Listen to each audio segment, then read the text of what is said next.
Evening, everyone. Hello, hello. You got appeared out of nowhere. I went outside for 5 minutes. That's what happens. That's what And then you all came in as you teleported in. I'm so grateful there was 4 of us. There wasn't even 4. Evening. Okay, well, thank you for, as ever, a relevant introduction. Did it resonate with you guys, what he was saying? Did it make sense? Or are you not quite sure what he's on about with discrimination? What are you talking about that tonight? A little bit. Yeah. Okay. Do you all know what the subject is tonight, or is this all last minute? All right. I will surprise you, hopefully. Okay. How many people were here last time? Just show of hands. Okay, we might have to do a small recap of some of it, if that's alright. Some of them won't mind too much. I was going to say, it's the parasite talk, you know. Yeah, the parasite one. How many people were here for the parasite one? Alright, yeah, there's a few more people remember now. Okay, this one's related but not the same, but it's a bit of a full one because the subject tonight is going to feed into that, so I'll infill where necessary. So, your introduction covered it really, which is tonight's talk is about the push for the loss of, the removal of boundary, for enforced diversity, for enforced closeness, for under the guise of unity, or the illusion of unity. And we just want to paint a picture tonight of what's wrong with that and why it's something we should be very wary of. How many people here think it's a good thing what's happening? It's alright, there's no right or wrong answer here. It's just how many people have been enjoying this sort of removal of boundaries between nations and the sort of inclusion of all sorts of behaviours and ways of life into normal everyday culture. Is everyone comfortable with it, or have you got a discomfort with it? No. Discomfort, okay. It's quite, I would say it's natural to feel uncomfortable, especially for some of the older people in the room, because you've tasted a life where it wasn't quite like how it is now. And some of the younger people, I think, were born into it. But tonight we're going to, as ever, deal with, I don't know what this is, we're going to scribble this out, this is totally irrelevant. It's already there. But tonight we're going to look at a particular word set. So, you know I always go on about we spell all our words because all our words are spells. Is that new to anybody here? Everybody all heard that before? So we spell all our words because all our words are spells. What do I mean by that, just in case it is new for some of you? So I'm going to define a spell first of all. So a spell is a word or phrase with magical effect. And if that's agreeable for everyone, then we'll continue. So the spell is a word or phrase with magical effect. And when I say all of our words are spells, that's why we spell them, and we call it spelling, I mean it. Now obviously when we're talking about carpets and tables and whiteboards and whatnot, it doesn't sound very magical, does it? But it's pretty impressive that I can be standing here, making no gestures whatsoever, and draw your attention to the carpet, the chair, the floor, the ceiling, or whatever. That's actually probably more stupendous than initially appears. It's quite an amazing thing. But those aren't the spells I'm talking about. I'm talking about the spells that affect how you think about yourself and how you treat yourself. And most people I know think of themselves less than they should and treat themselves less than they should as a result of words spoken to them. Spells spoken to them, often long ago. And most people I know, the case is that these aren't spells that have passed in their effect in just a few seconds. These are spells that have lasted years, decades. You may have a person who rejected or abused you just once, and you've multiplied that 1,000 or 10,000 times inside your own mind. And that is what I mean by a magical effect. So those are the easy ones, the ones that, the obvious ones, the words of rejection that make you feel bad about yourself, or the ones that make you treat yourself poorly because you think you're unworthy or unlovable. They are really insidious because most people, when they come to events like this, have tasted the fact, in one way or another, that if we're not all divine, we're at least all energy, we're all here for a purpose, and that we all have capacity and potential. And if that's the case, why are we walking about in doubt? Why are we walking about in shame of ourselves, or in low self-worth, or in poor treatment of self? It doesn't make any sense why we would do that. That is the spelling effect. Now tonight we're going to look at one particular spell, and the whole evening is going to be this one spell. It's quite a big spell. So I'm going to write it on the board first of all, and it is the spell divinity. It's quite a big one, isn't it? saying that this is one of the very many wounded spells that we have in the world. There's many wounded, what I mean by a wounded spell, so spells have the potential to uplift, guide, enlighten, and they also have the potential to detain, contain and harm. And the problem that we're dealing with is that a lot of the spells in our world have been nudged so they don't point to what they should point to anymore. They no longer refer to what they should. The example that many of you will be familiar with, because I've been going about it for a decade, is obviously what I have to wear as a guy going out places. So I'm a man, and in certain places I can't get in unless I wear a collar and cuffs.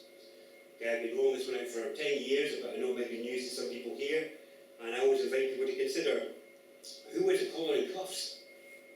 You know? Just because they're made of fabric, it doesn't change what they are, and the only place anywhere on this planet you'll find human beings wearing a collar and cuffs is if they're slaves or prisoners. And just because these are made of fabric, it doesn't change what those spells mean. And we live in a graded collar system, blue collar, white collar, dog collar. All your police know by their collar number, and I'm not making it up. You know, this is something we've all been born into this. You will not find anybody talking about the origins of the collar system. Where did this graded system come from? Why is it only the men who are collared? What's going on here? You know, there's a great mystery around that spell. Well, that's just the obvious spell I start people with. We're not going to talk about that one tonight. That's what I mean by mispointed spells. They no longer point to what they should point to. So, before we look at divinity, because even though that is the subject, we're going to look at one other spell just to give you a sense of how this correcting of spelling works. Like the collar and cuffs, all I did was re-point the signpost to another meaning that you already know. You already know that meaning for it. You already know collar and cuffs refers to that. But we're going to look at the word responsibility for a second. Responsibility. Okay, so it's scribbled. Now this is a spell that has been broken up in my lifetime anyway, into response ability. Have you ever heard that? When it gets broken up into that? Yeah, okay. So, if I say that this is sort of like level 1 way of looking at a spell, and level 2 is when we look at the sort of syllables. So if I break this down, we get response ability. This is part of the science of language. We won't get into too much detail, but can anyone tell me the difference between these two? What's the difference between responsibility as you understand it and response ability? Second one I would suggest is that you know what to do as a response. Like a first aid person would come because there's been an accident. A response person or team of people would be those who would come when they get an accident. They've got a particular ability and they will turn out to deal with something that's gone wrong. Yeah. And they have the ability to respond to it. Yeah. Otherwise it'd be no use as a responder. Yeah, exactly. Now the thing is, this is what the word really means. It's your ability to respond to things. Now the big difference here is this can be conferred, this can only be demonstrated. I can give you responsibility for this pen without any evidence that you can actually take care of it for me and give it back. You know? But really, that's not how responsibility works in the world. It works as an ability to respond. Now, if you imagine all the people in positions of responsibility had to pass this test first, how many would be in their jobs? I don't think I even need one hand to do it. So when we start analysing and breaking down our spells like this, it changes the meaning, it updates the meaning, it can give us a new reference. This is what Andy was talking about earlier when he talks about how we can redefine our terms. And really, that is what a new paradigm is. A paradigm is about the same things with a different reference. It's like, if you look up the definitions of the word paradigm, there's some interesting examples. But one of them would be like the word sound. So modern linguistics would say, to talk about a building as sound in architecture is a different paradigm from talking about music as sound. Okay, whereas I would say they're not, they're actually indicating something else. Whereas what we're doing here is really a different paradigm of looking at the words. It really updates and changes how the world looks. So when we now look to this word here, and we try and break it up a bit, we get two clear parts, don't we? We get this divvy bit here, and this nitty bit here. Okay. Now, I'm going to fill in the blanks for you here, and I'm going to suggest, and it is a suggestion, that actually what this is implying is division, or divided, and unity. Division or divided, division and unity. Okay, now most people in their understanding of divinity is something up there, far and distant, and it's not you. And or you might kind of in the back of your mind believe that it's you, but it's not really embodied, it's not grounded. Whether you claim it or really own it is a different matter altogether. But for most people, this is hierarchical and it's vertical. So there's the idea of the divine up there, absent, and us down here, not divine. Does that sound fair as a social consensus? Okay. So when we look at this level of it, it's completely different. This completely changes it. Because this is about how the manifest universe is built. It's built in division and unity. Now we're being sold the line of unity. We're being sold the line of just unity as being the spiritual paradigm of the future and the way to go. But it's only half the story. And if we go down this route, we end up in disaster, as we'll see tonight. Because this on its own is a blob. And as we'll see, hopefully as we go through the night, by itself, it's cancer. Quite literally. Without this, with a healthy division, what we have is cancer. Now, just to paint the picture of this idea, how many people here think that there is a unity, that we are all one, that there is a oneness of everything, that we're all connected in some way? Yeah, me too. But just because that's true, we're still clearly divided. Because you're not me, I'm not you, I hit my leg, you don't go out. The sun isn't the moon, isn't the earth, they're not trying to be each other, they're not trying to sit in each other's laps. And we only are able to enjoy the lives we do because of the clear division between everything from the micro to the macro levels, the division between ourselves, the division between our organs, the division between the heavenly bodies. These are the things that allow us to experience a unity of consciousness and a unity of our everyday lives. Without them, I can't even imagine what that blob would look like. Can't even imagine. Now this mystery, remember I said this one's vertical, this one's horizontal. This is about us being side by side in life. We're side by side with the animals, the plants, the planets, and everything else. We have a role to play in division and unity with them all. And that together is divinity. It's not about just those experiences you have when it was the best dance you ever had in your life and you felt connected to everything, or the most amazing meditation, or the best love making, or whatever it was. You might have tasted something you might call divine. That's an elevated experience. Everything you experience is divine. Everything. Because it has division and unity built into it. We've kind of made divinity into some magical thing. And we've lost the everyday magic of it. We've lost the everyday meaning of it. And this is part of the gender wound that we looked at last time, where we were looking at why the men are collared and cuffed and all that sort of stuff. And it's because of this function here. Because this is the feminine. The unity is feminine. The unity is all about inclusion, acceptance, receptivity, and all those sort of things. Whereas this is the masculine, and it's about discernment, well, that's a swivel, discrimination, division. And these are things which have been painted as being bad in our lifetimes. Discrimination has been deemed to be bad. I saw a really interesting poster somewhere, I think it was a bus company or something, and it was something like, "We will not tolerate discrimination of any sort in our staff." And I thought, wow, that says a lot. So you want no discernment in your staff. Okay, noted. And it's true, when you want people to do donkey labour, you don't want them to have discernment.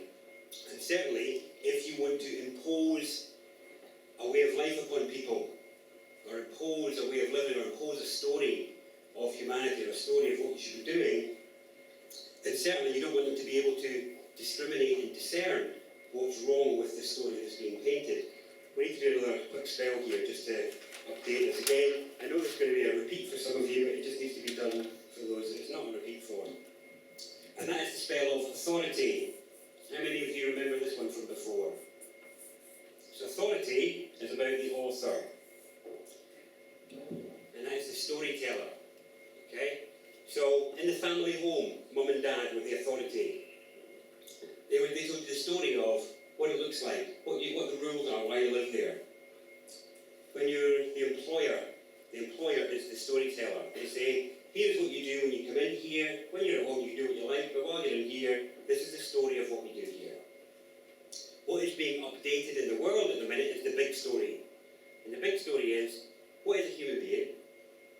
What should a human being do with their time to feel like they're a worthwhile part of life? What should we be doing to feel like our life is well spent? Exactly. Not necessarily working to the grave, which is the story we're given. So the story is, go and work for a company, live their story, blah, blah, blah. Maybe by the time you're 65, you get a little window where you can live your own story for a short while, before it all winds up. Sounds like a bit of a raw deal, really, doesn't it? So what we're doing here is we're updating the story. Because when you can't discriminate, and when you can't discern, you can't own your own story.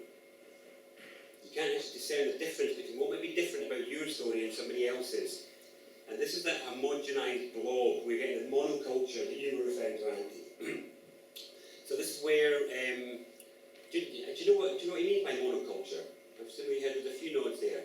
So monoculture being where, if you were, let's imagine for a minute, just say you went to a restaurant or a pub, or a hotel in Prague, London, New York, Paris. Until you saw the menus and the signs, you might not know where you are, because they're all roughly the same. Yeah? And we get given the story that this is diversity, this is variety, but actually it's sameness. It's sameness. And it's the same with the culture. So this is where all the cultures are getting clashed together and smashed together into small spaces under the illusion of diversity. It's the illusion of diversity. Because, yeah, it looks like it's diversity, but actually what is being lost, we're losing real local diversity to have this sort of monoculture emerging. This is where I thought the Brexit thing was really interesting, because you found that most people in cities voted to be with Europe, and people rurally voted to stay by themselves. And my theory on why that is because in the cities they already have a monoculture, so they didn't see what there was to lose by letting all and sundry come and live on their doorstep. Whereas the ones who live rurally here and in the other nations in Europe still have a sense of their own cultural diversity, the real cultural diversity, the real cultural history. It's partly why I wear this. It's because we're losing our diversity, we're losing our cultural heritages under this guise of a homogenized blob. And we're getting this forced unity, and we're losing the healthy division, discernment, discrimination that was already built in. That arose organically over centuries of debate, argument, and war. In just one generation, that's all been smashed down under the guise of a spiritual unity, under the abuse of the story of oneness. So, there's a reason why this has come about, and we're going to go on a journey as to why that is. So, is everybody familiar with the chakras here? Yeah? Anyone not? Anyone not heard of chakras? Yeah, thank you. Okay. So chakras sometimes get called. It's a Eastern word that tends to get interpreted as being energy centers or balls of light or something like that in the body. But for people who aren't into that sort of thing, that can sound a bit woolly. So to make it practical for you and embodied, basically the chakras are the hubs of energy in the body. And the way you know where they are is because they have a pervasive effect. So here's what I mean by that. If you give yourself a hit in the leg, hit yourself in the leg for a second. Okay, where do you feel that? Just in the leg. What happens when you fall and hit your coccyx? Or somebody kicks you in the genitals? Or somebody pokes you in the solar plexus? Or hits you in the throat? A pervasive effect, potentially fatal. These are the chakra hub points, physically. Yeah? Really, everybody gets that. Even if you don't get balls of light, all the rest of it, these are hub points in the body, and they're very relevant actually call them bodies, that's how I work with them. But let's have a look at the minute of what's been happening in the story of humanity over, well, since the beginning, really.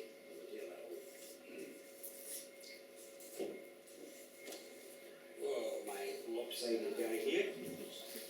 I'm not going to do it based on the colours, so I'm just going to use one colour for them all. I hope you don't mind. I don't have the right rainbow here anyway. So we've got root, sacral, solar plexus, heart, throat, third eye, or temple, and then the crown. They're the 7 major chakras. There are minor chakras, which are at various joints. Basically, there's basically everywhere there's a joint, there's a minor chakra, a minor energy centre. And what has been going on for us as a species and you individually is that you've been on a journey through these centres. Now I'm going to name them all just because we need it for our journey here tonight. So this one here is physical body, physical realm, all about survival, body related stuff, root chakra body. This second one, second centre, genitals, all about emotions, sensuality, and sexuality, obviously, sex, procreation. And each of these also has an element. I'll put the elements on this side. So this is, because they are very relevant here, so this is earth.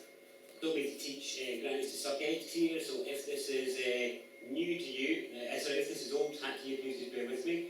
So earth, water.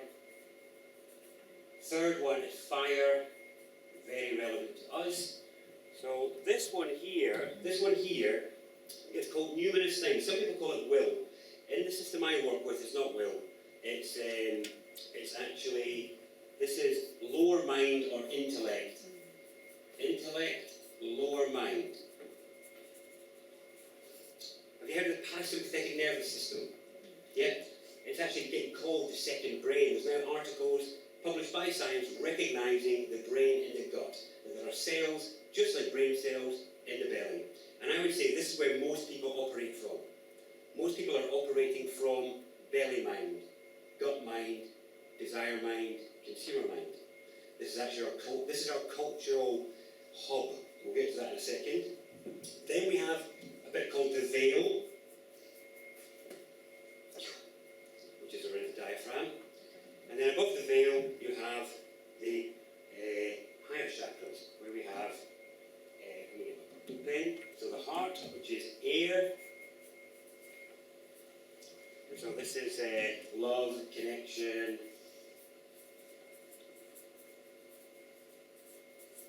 Okay?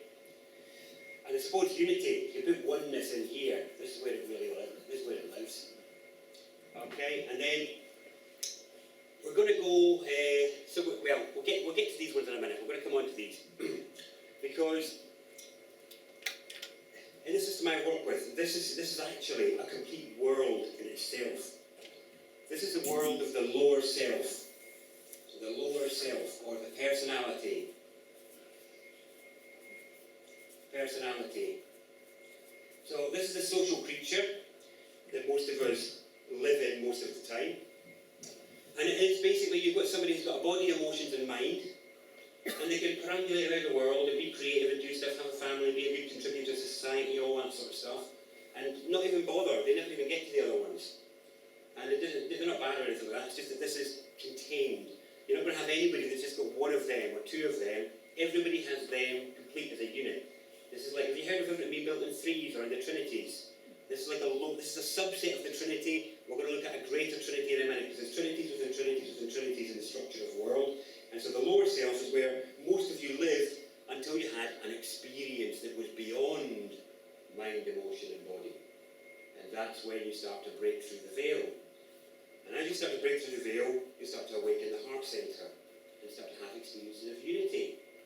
And start to think like that's the best thing ever, and maybe that's what everyone should be doing. Because it's new and it's fresh. Now,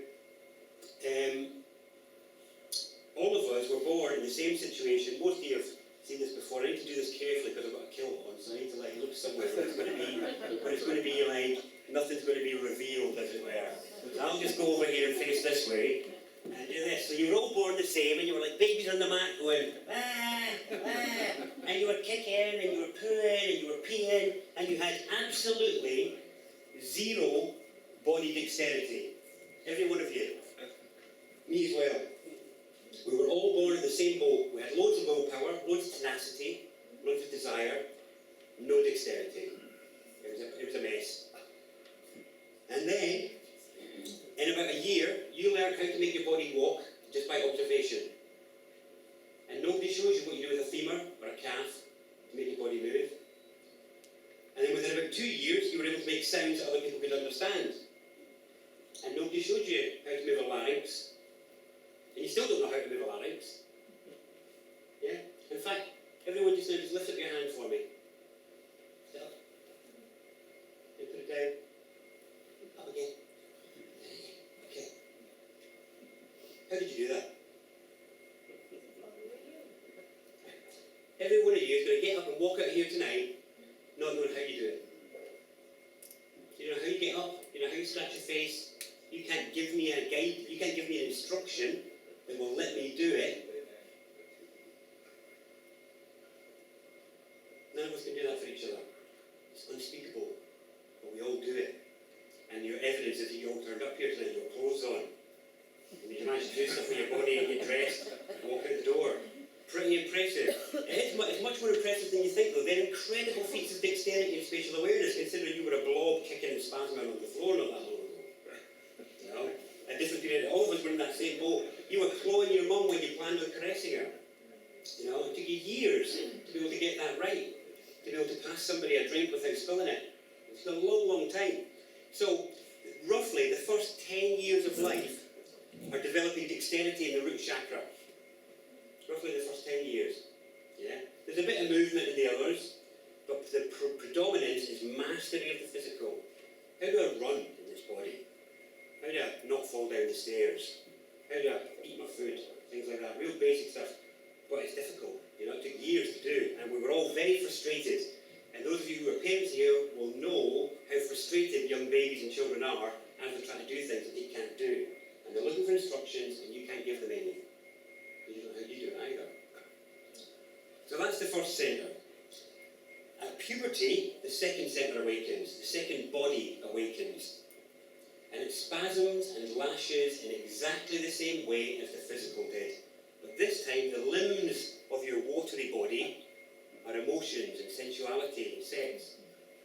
And what you've got is you've got a spasming of arousal, curiosity, sensuality, embarrassment, all these things that blossom in the teenage human. But when you look at the help and support you got to get good with your physical body, and the good demonstrations of what to do with the physical body you had, what kind of support did you get for the spasms of your emotional body and your sexual body? Because for me, first few spasms, and it was derision, judgment, shame, guilt, all those things. So what happens is, when that happens to people, they pretend, they start to block them up, they start to block these things off and pretend they don't have them. Yeah, you've got loads of people going around, especially new agers, talking about how they don't have sexual impulses and they don't have anger and they don't have all these things. Whereas actually what you'll find is stashed away in the back of their cells somewhere, just to poke them in the right place, and you'll find a spasm, you'll find an outburst, you know? And then they'll be like, oh, that wasn't me, I don't know what came over me, it was the drink, it was the drugs, it was I was possessed, or whatever. But they don't own the fact that that is the truth about the state of mastery you have with that body. It's the truth. The truth is that. So for a lot of us, we spent a lot of time working on the repercussions of how that body was judged when it started to spasm. Now, I just want to give you an example of what I mean by spasm here for a minute so you'll get it, because obviously when we're talking about sexuality, it sounds obvious, doesn't it? But there's way more to it than that. So I'm going to talk about anger for a second, because anger turns up when you're about 2, and it gets boxed off when you're about 2 as well. Because certainly, I don't know about you guys, but when I was young, when anger started to show itself, I pretty well was told to put that back in its box. It was pretty much, don't speak to me like that, go to your room, bad boy, blah blah blah, all that sort of stuff. Now what that teaches a child is that how they feel isn't good enough. What they're feeling isn't welcome. And so people stash anger, put it away somewhere. Until now, Everybody here will have a different way of expressing anger. And for some of you, when the anger moves through you, you're going to go, rah, rah, rah, rah, rah, rah, rah. That'll be your spasm. For others, it'll be, and they'll tell you, find out. And they might not invite you out next time. They might make you a crap cup of tea, they might give you less food on your plate, they might slam the door. But loads of people have countless ways that they drip feed their anger out to people without telling them, I'm really angry with you because of this. Especially in couples and relationships. It's amazing to watch. I do a lot of gender and relationship work with people, and it's amazing how many relationships have two people stewing over stuff that's unexpressed. Stewing over it. Because they don't feel it's all right to let it out, and they are afraid of what might happen when they do. Because we're not confident in our dexterity with those bodies and those aspects. And we're only on the first two. We've only hit puberty. Never changed. Sorry? Never changed. It's a pickle, this, isn't it? Yeah. So the mind is no different. When the mind blossoms, now the mind starts to blossom earlier, but it really doesn't really kick in properly, as in the discerning mind of the human adult individual actually doesn't kick in until some of the hormonal surge dies off in the early 20s. That's why children are programmed when they're young, because they cannot discern what is wrong with what is being pumped into them. They haven't got enough worldly experience to be able to discriminate between what has value and what doesn't, what is worthwhile and what isn't. And that's why they just accept it, because they're wholly in the feminine at this point, and they're just in acceptance and receptivity and inclusion. They think everyone means well for them, and so they just accept it. I certainly did.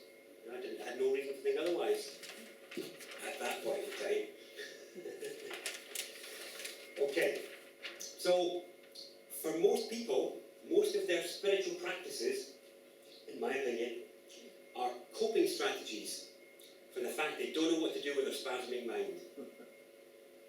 And even meditation is a coping strategy for most people of what do I do with a spasming mind? How do I get it to shut up? How do I get it to stop abusing me and other people? Well, please just leave me alone with his judgments. That's just its spasms. And some of the spasms of the mind aren't even your words. They're some of the spells that were spoken to you years ago that you've absorbed and just regurgitate to yourself whenever you feel like wheeling them out to sabotage or abuse yourself in some way. So this one is a real pickle for people. Now, again, before we get into these ones, so that's really the world of the lower self. And actually though, so for most people, there's still loads of work to do in these. Still loads of work. And that's why it makes it difficult to discern and discriminate as to what do I need to learn? What do I need to be going out and doing so that I can bring peace to myself in my life? So I can start to actually develop a sense of mastery of expression of myself, because most of us have stuff bubbling up in us that we would like to have happen in the world, but we don't know how to translate it into action. We don't know how to say, okay, here's the feeling I've got, how do I translate this into a bodily movement and speech to achieve the effects that I want? This is why the big change in the world has not happened, because it's all that people have got it in their heads, but they don't have the dexterity of emotion and body to let it come out, and so it's all contrivance. It's all basically the mind talking about how we feel, about what we think, rather than speaking and acting from it, which is completely different. So let me give you an example of anger again. So often I've seen cases where people are angry, and when they're angry, somebody will say to them, look, go away and cool off. Go away and cool off, and then come back and talk about it. That is window dressing the self. Now don't get me wrong, where somebody is potentially dangerous with their anger, there are places for that, but to have it as the blanket strategy of a culture is a disaster, because it means that we're all basically saying, all your real passion and fire, go and have it over there, and then bring that dry, reflective self back, and we'll all reflect and muse about what you have to say about it. This is why people aren't being effective in their desire for change, because they're in the reflected, abstracted, window-dressed mind, and their passion is absent. There's no presence in the body. And other people are like, oh yeah, I hear you, but it doesn't look like it means much to you. But if you've got somebody before you in what they feel, not talking about it, but speaking from it, you've got a human being that's engaging. Everybody feels it when present. Everybody feels it. But it's about, how do we create that more for ourselves? That's about the big journey. We're not going to address that tonight, I'm afraid, but we're only working on division and unity tonight. But this is to contextualise what's going on in the world just now. We're painting a picture of the issue that we're dealing with in the world. Because what's going on in the world is actually a really good reflection of what's going on within us as individuals. It really is. It's actually painfully so, uncomfortably so. So, this is when we're clearly divided down here. Really, this is where you'll get people, all selfish people are only in their lower self because they have no sense of connection and inclusion with others around them. That's why they can do things which are harmful and detrimental to others and to the environment. Because they haven't actually broken through the veil and tasted this. Okay. So, before we get into these again, this journey here that you've been going through within your own life is exactly what humanity has been going through as well. The whole of humanity has been on a journey through these centres, right from the beginning. This here, Earth, caveman times. Ugg, zog, fire, cave, survival, food, hunt, harvest, plant, all that sort of stuff. Then we had emotional awakenings, romance, poetry, creativity, art, renaissances. All these things came with the awakening of the watery centre. And then after that we had the fire of mind, the intellectual revolution, the age of invention. And we are really at the edge of the end of the bell curve of this. Our culture is the culture of the third centre. We use fire for everything. This is our element. We even use fire to keep things cold. It's amazing. Mind-bending. We use fire for everything. It's incredible. We're dominated by fire. And the challenge most of us have to deal with is the fire within the belly here, which is the fire of consumption. All fire consumes until it transforms. And most people who are spiritually inclined want to talk about the fire of transformation, the fire of transformation. So you can't get to the fire of transformation until you face the fire of consumption, the fire of the consumer. That's our cultural challenge. We're dealing with the consumption, the unfillable hole that's here. The unfillable. Have any of you tasted the insatiable within you? I have. I've lived there.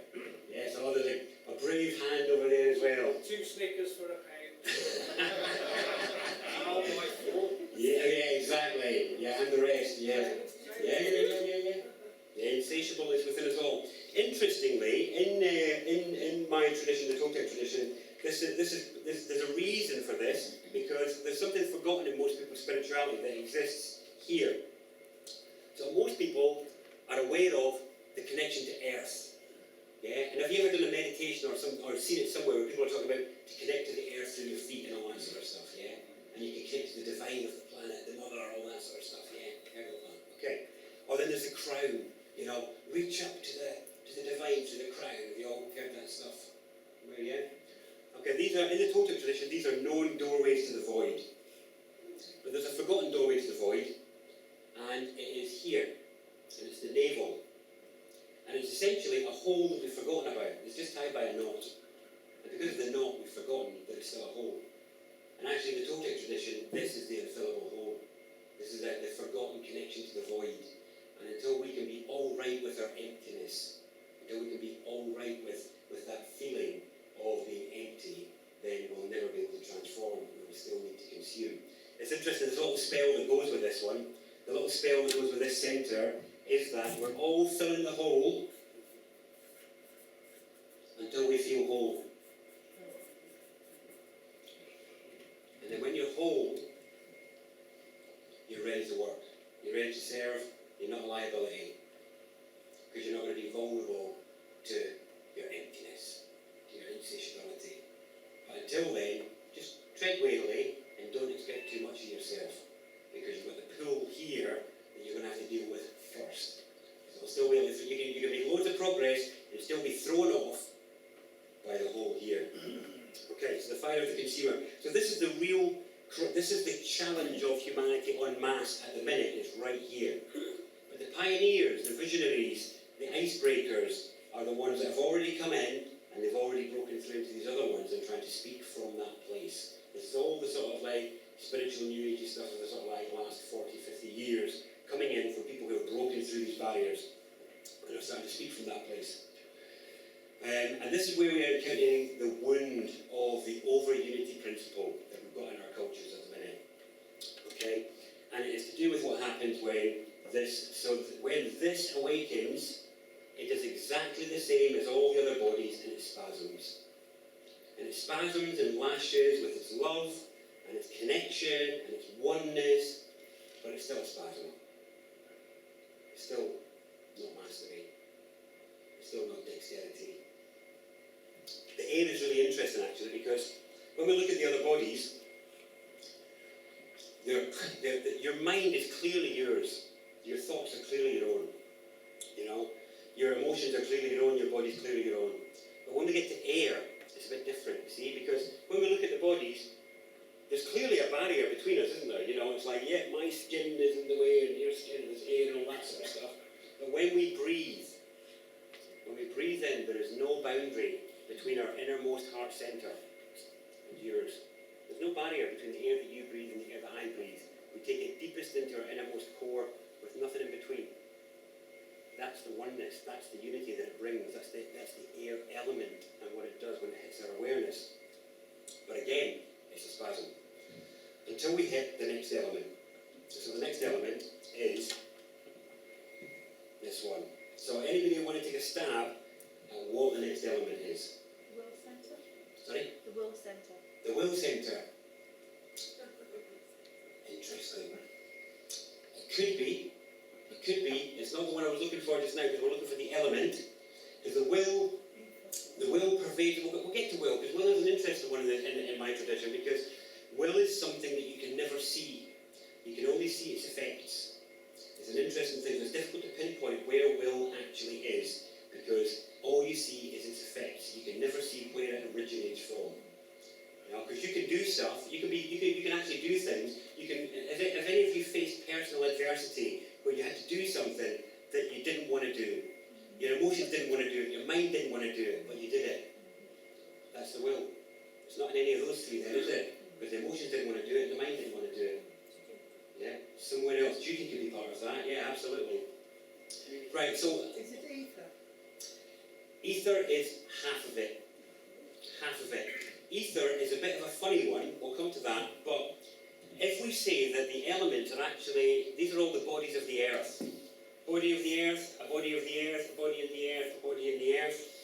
And it's the next earth. We're built, you know, in mirror of the earth. So there's an element that sits above air. And it's one that most people don't think is an element because of our mind has been given a dodgy spell in relation to it. And it is actually the element of space. And people don't think it's an element, they think it's empty. Yeah? They think it's a void. It's not a void. The void is at the edge of space. A void is no thing, including no space. The void is something that the human mind balks at and is horrified by and can't actually deal with. And space is our buffer to it. Space is the buffer. So actually, I went to write a children's book called Space is Not Black, okay? Because it isn't. Space isn't black. Because if it was black, you wouldn't see anything in the sky. Space is transparent. And what you're seeing, the black you are seeing, is you're seeing the edge of space. You're seeing the blackness of the void at the edge of space. You're peering right through all of the space, it's transparent, and you're getting the blackness at the edge of it. So space is the next element, and it is the thing that is needed now. This is the thing, this is the bridge that we are on now, is for all those that are in their love, in their connection, in their oneness, is to realise the importance of space. Because let's do a little microcosmic example of what's happening in the world right now. And that is, the idea of unity is, oh yeah, we're all one, you know. We're all oneness. So it's alright if I stand here, forever. Can I get a bit closer? Is that alright? I think we want the same thing. Yeah. But what happens when somebody comes close to us like this, and gets closer and closer and closer? What happens? What do you feel? He might be nice. Uncomfortable. Uncomfortable. Uncomfortable.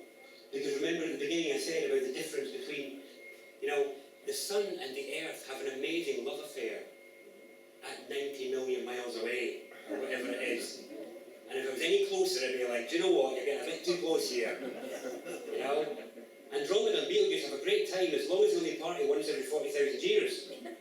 Any more than that, it's like, you need to get lost. You know? Doesn't mean we're not one, doesn't mean we're not in unity, doesn't mean we don't love each other, but we do not need to live in each other's laps for infinity. That is why space exists. And in fact, science would have us believe that space is getting bigger all the time. To make room for us all, to make room for our growing space, our increasing space needs. It's making room for us. It's like the cosmic womb, making enough room for our space, because space is, this is the interesting thing, space and time are actually two sides of the same coin. We're not going to get into that too much, but so now people will say time is the great healer, and not by itself it's not. You need space as well, you know? Because it's like, yeah, you can have a fallout in your relationship, we're like, well, we'll give it time, we're in a relationship, we'll give it time. 5 years later, nothing has changed because we didn't give each other space. And without giving each other space, you will kill your relationships, you'll kill your friendships, you'll kill your communities. And I've seen it happen. I've worked in communities all over this country where because they do not understand this, and they've got a spasming this, they fall apart because they don't understand the human foible and the human need for space. We are animals at this level. We need a den, we need a cave, we need somewhere where you can go and live in whatever slobbering you want to. Say whatever you want to say, treat yourself however you want to treat yourself. That'll be your den. Nobody's interested in the smell, your smell will put us off. That's perfect. You know? But we don't get it, do we? We're told, oh, you two like each other, do you? You need to live in a little box together forever. And then we wonder why they fall out after 20 years. Why you need to stay in the same bed every night for 20 years? It's like, across all of human history, that has never happened. Ever. Because by order of the fact that it would take time to travel, it would take time to work, it would take time to serve each other, it would take time to go and work, we'd be away from each other for days on end. We'd have space and time to be able to then appreciate each other's mind and emotions and sexuality again, instead of having to stare at it every day. That's proximity. What do we say about familiarity? What does it breed? Contempt. Contempt. Have any of you witnessed that? I have. In relationships, in friendships, in communities, in nations. And we're dealing with contempt at national levels now because of spasming discernment and spasming discrimination, and people knowing they need this, but not knowing how to ask for it, or not knowing that that is the very thing that they need. Space, the final frontier. These are the voyages of the human being. Okay, if you master space, you get to the next centre, which doesn't have an element, it has a name. And the name is the temple. The temple is where the third eye lives. Okay? When you get into the temple, where you can then discover the crown, it is what we call them. I mean, it's not even a spiritual word to call it the temple, it's just what it's called. It's the temple. And the temple is where you'll find the third eye. But you can only get to the temple once you master your space body. Once you master space. When you can do that, you can give it and you can take it. You can give space and you can take space. And then that allows everybody to be where they are. And that allows healthy discrimination and discernment to take place. We'll get to that in a second. So, and then after that you've got the crown and the divine. So, I'm going to be a bit controversial here, if that's alright, and then we'll have a break. The controversy is that, have any of you come across Alice Bailey? So, loads of people don't like her. I think she's great, but this is my opinion. But she wrote some really controversial work about the root races. And it was controversial because some people call it racist, but it's not. What she was basically saying is, there's a race for each chakra. That's how the humans are split up. And this is mirrored in a Native American myth about how the tribes of man used to be one until they split up to go and explore what it is to be a human. And the black man, the Aboriginal man, went to explore and master the earth element, and master survival, and master the physical form. And if you want to learn how to survive and how to master the physical form, and you want to look for physical excellence, look no further than the black or the Aboriginal man or woman. The second centre, the yellow man, or the Oriental Asian man, that side, Far East, they went out to master the second centre, master the emotions and master sensuality. And even now, if Westerners want to master their emotions and master their sensuality, whose traditions do they use? They use the Oriental ones. They use the Eastern traditions, because they're the ones who mastered it. The Aryan, the white race, theirs was the third centre, the mind. The mind. And the white man went to master the mind. And of course, where does everybody in the world go if they want to train their mind? They come to the institutions and the academies of the West. Because that's where you go, because they're the masters of it. And what's interesting is Bailey goes further than that. She actually says that this lower mind is called concrete mind. And she says it's called concrete mind because concrete mind. She says it's because this part of mind believes its ideas are real, and it builds edifices to house them. So it believes morality is real, or believes law is real, or it believes hierarchies are real, and so it builds these concrete edifices to house these ideas as if they were real, when they're just ideas in the mind of man. They're not real. You take away the humans, these things don't exist. They're just in our heads. And what's interesting is that this element, this chakra, seeks to pave over the rest of self with itself. The word pave being literal, we're talking about concrete. And what you'll find is that's what happens in most people, is that the concrete mind that has ideas about you, ideas about self, seeks to pave over the emotions and pave over the physical with its story of what it thinks you should be. The mind seeks to dominate, the spasming fire seeks to dominate and believes that its story is superior to the feelings of the emotions or the urges of the body. When that's nonsense. They're side by side. And in fact, most people, what they're trying to learn to do is actually to give way, to respect and revere the emotions, to realise they're a store not just of information, but of the substance of life itself. And the body, the urges of the body, are something that we all need to master anyway. They are as natural as it gets. But that's not what the mind thinks. The mind has its own story. And then what you'll see is this is what the Western culture does. The Western culture seeks to pave over all of the other cultures with its stories, and to remove the natural diversity and variety that's arisen organically in these cultures and pave over them with McDonald's and a KFC and a Supreme Court and a democracy or whatever. But it's a disease. It's a mental disease. It's a real poison, and it will destroy you, and it will destroy cultures, it will destroy our species if we don't learn how to handle the spasming mind. This is where the real challenge lies. And standing in love, hanging about waiting for everyone to awaken to oneness and unity is not going to fix it. Because these people aren't going to stop, the mind isn't going to stop. You'll find that yourselves in your own life. It doesn't stop. Your mind doesn't let up, does it? It doesn't give you a break. Not unless you intervene and do something to develop mastery with it. So, and that begins with discernment and discrimination. So, we're going to take a break now, because this feels like a decent place to break. And when we come back, we're going to bring back in the discrimination and the unity and see where it plugs into all of this. But before we do, has anybody got any questions or any points they want to add to this so that we all feel like this has all made sense up until this point before we go on? Has it all made sense? Did it make sense so far yet? Okay. Because this is about trying to build a map of orientation that you can stand on and rely on as we look to then talk about how to apply your discrimination and your discernment in part 2. Thank you for your attention.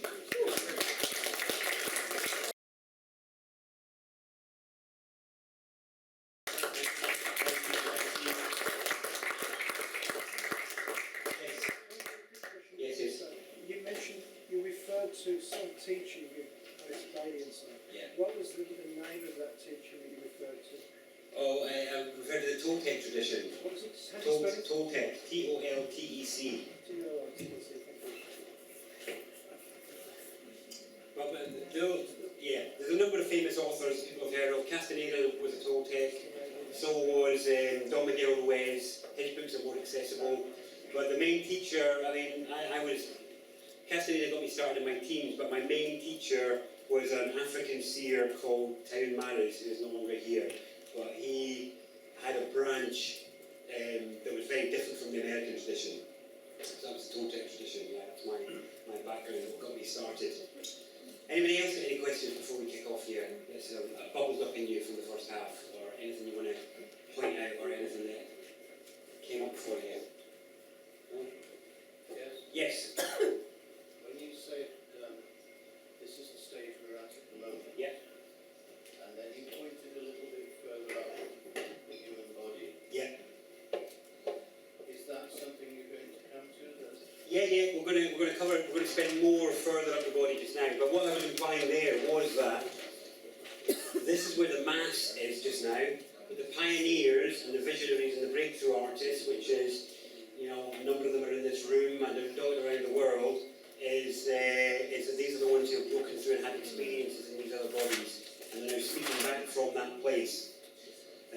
But we have to bear in mind that even though they may be in an adult body and that they may speak with some eloquence, the issue is they're still dealing with a spasming body. You know, most people, even the most eloquent, will still have some emotional issues going on, some mind issues going on, and some spasms in this centre for sure. There's very few people I know that have discernment in the world of the higher self or the soul. So this is the world of the higher self here. We looked at the lower self before. This here is the realm of the higher self or soul. Higher self. So now most of you will have seen soul spelled S-O-U-L, won't you? Yeah, forget that. That doesn't really inform you of anything. That makes you think of something light-based and distant or something like that. Instead, I'd like you to think about, like, what do you call the bottom of your foot? It's the soul. It's the one. We are soul.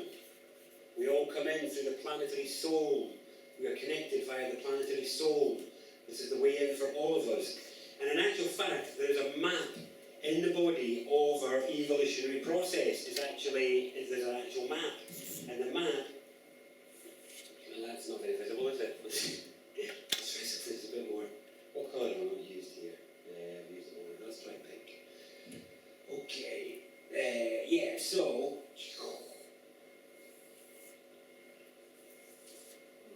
Yeah. So the sciatic nerve, people. You know the sciatic nerve? It's the one you feel when you're trying to touch your toes. That's the sciatic nerve. It's pervasive. It's one of the longest nerves in the body. It runs all the way from the sole of the feet, right the way up, round to the crown. And basically, it is dual up until here. So there are two strands to the sciatic nerve. That's why you feel it in both legs when you try and touch your toes. But when it goes beyond the mind, it is unified. It's one. It's singular. And to me, this is a mirror of our journey through duality into personal unity, internal oneness, internal unity, which is what we experience as we enter the realm of the higher self. And it's interesting because we have this map here where, you know, we come up in duality, we go through the intestine. The intestine is where we are intesting. It's where we're full of shit. Okay? This is when you're full of shit, everybody, is when you're loitering around in desire-based living and you are processing, you are digesting the data, you're digesting what you've learned in life, and as it comes out of you, it's crap. Until you achieve some discernment and some discrimination, and you have some points to make of your own, that's when it's coming from here, when it's yours. And then, you know, we go through this in testing, then we hit the veil. So the diaphragm is an interesting thing, because it's where we have this is like an area of space in the body. It's an area of space, there's a space. This is why singers and stuff will learn to breathe into here and use this like a ballast, you know, to hold their energy from and to sing from. But from the point of view of the journey of consciousness, we perceive this diaphragm, this membrane, that almost is the veil, is the diaphragm. And it's where the mind that is trying to peer into the realm of soul, it experiences space and distance and all that sort of stuff, but it's an illusion. And it's an illusion once you get past it and you start to experience what it is to be soul. You know, and again, this changes the understanding of this word. You know, this implies some kind of, or this is the way it's taught, it's some kind of vessel. You know, this is some vessel, yourself is within, And the implication I certainly got was that this was here before you lived and after you lived, but while you're alive, it's away on holiday somewhere. That was the story that I got. Yeah, so you don't get to find out how this is doing until after the game is over. This is total rubbish. It's total codswallop to make you not realise that you are a player. You're a player in life. And in fact, the older you get, the better player you can be. And that's why, as we age, we get given this story of being on the shelf, and culturally, as people are aging, they're being discarded by culture. And it's because actually, and we've got quite a few grey hairs here in the room, I would say, you guys are actually the powerhouses of the future. You're the ones that the young people need. You are the elders that we have lost.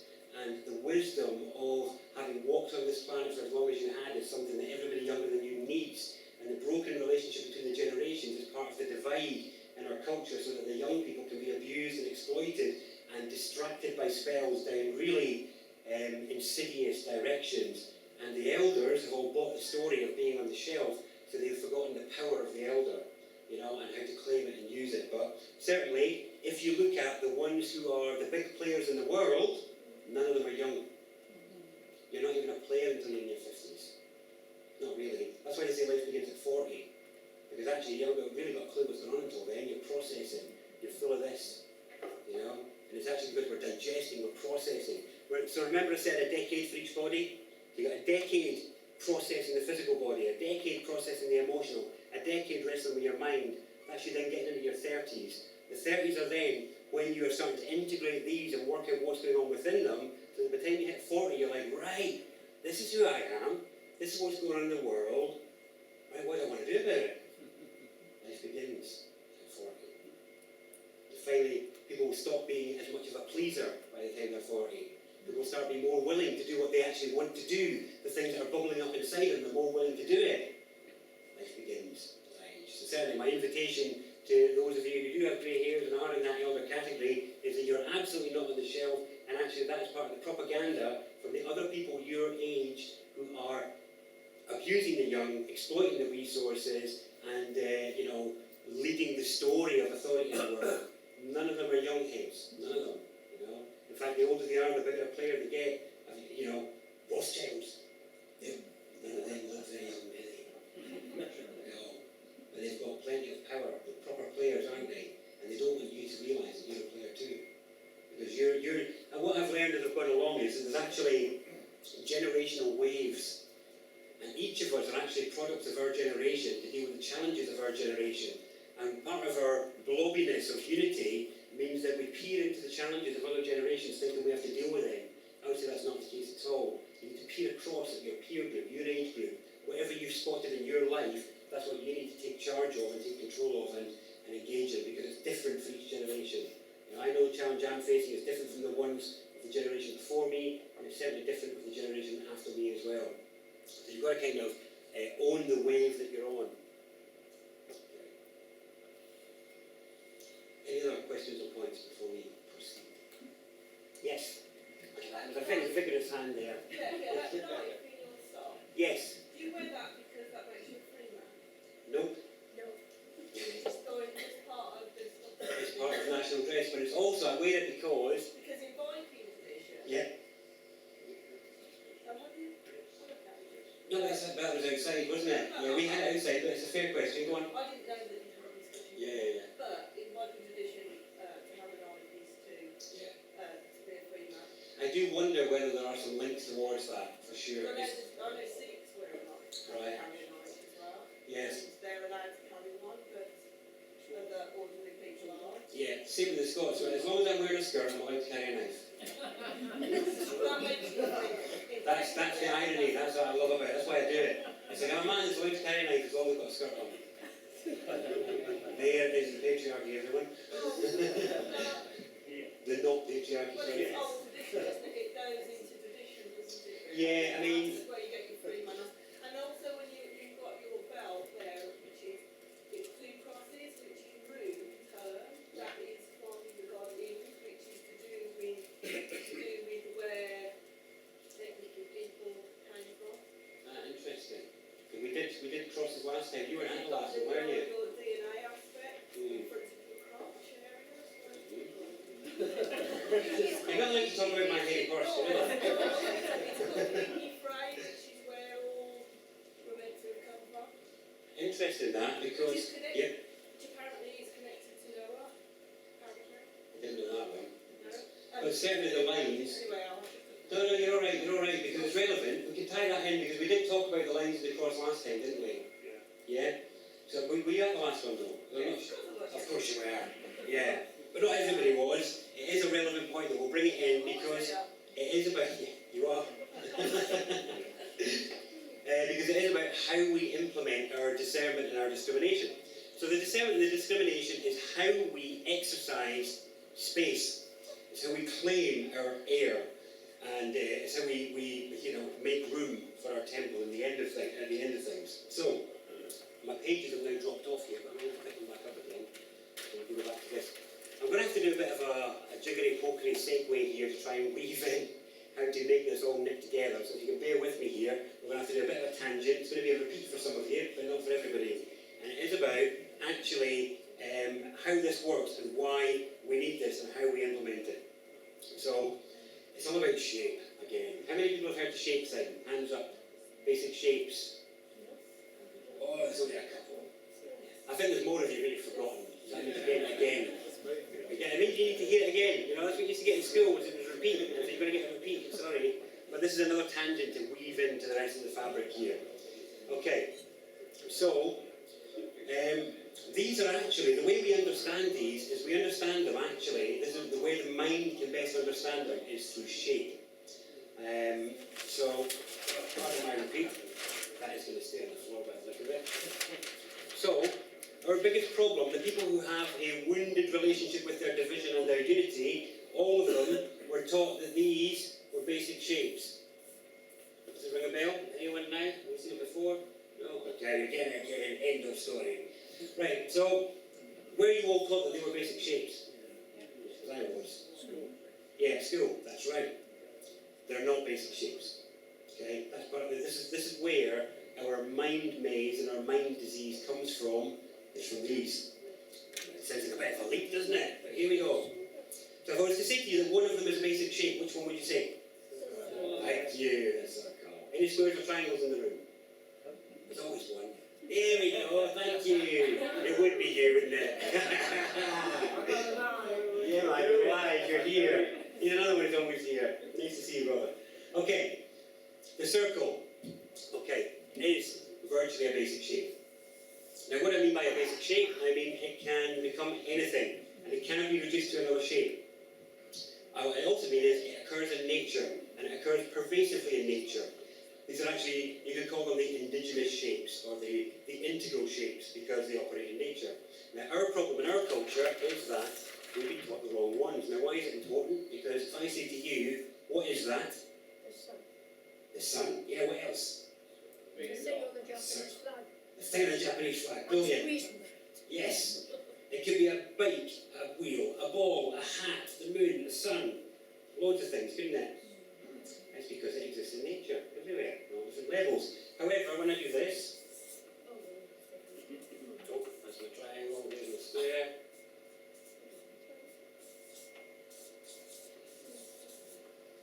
Okay? How your mind processes shape compared to how it processes number, compared to how it processes spells, is completely different. They're completely different branches of mind. But they are all shapes first. At the deepest level of your subconscious, they are shapes first. And you build these shapes into the things that you process and digest the world with. But not only that, you build these shapes into the characters that you use to build your spells, with which you express your innermost aspirations, your deepest needs, your greatest fears, and all the rest of it. And the problem is, all the shapes we were given don't occur in nature. So it means that everything that we build with the shapes that we were given will have the disconnection with nature built in. And it creates a maze for the mind, it creates a trap for the mind that it cannot get out of, because it ends up going in loops, because they're not natural. So the real shape, you never actually see this shape in nature. What you will actually see in nature, the only shape in nature that's like this is a bubble.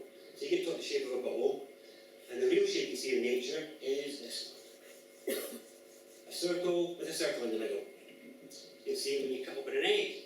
You'll see it when you look at a flower. You'll see it when you chop open a tree. You see concentric rings everywhere. You'll see it everywhere in nature. That's the way nature builds. If you bisect a planet, you bisect an egg, you bisect an atom. We even use it as the image of an atom or even of the sun, or the monad in some traditions as well. They'll use that shape there, because that's the one that exists in nature. It's also the shape of the soul, of the one.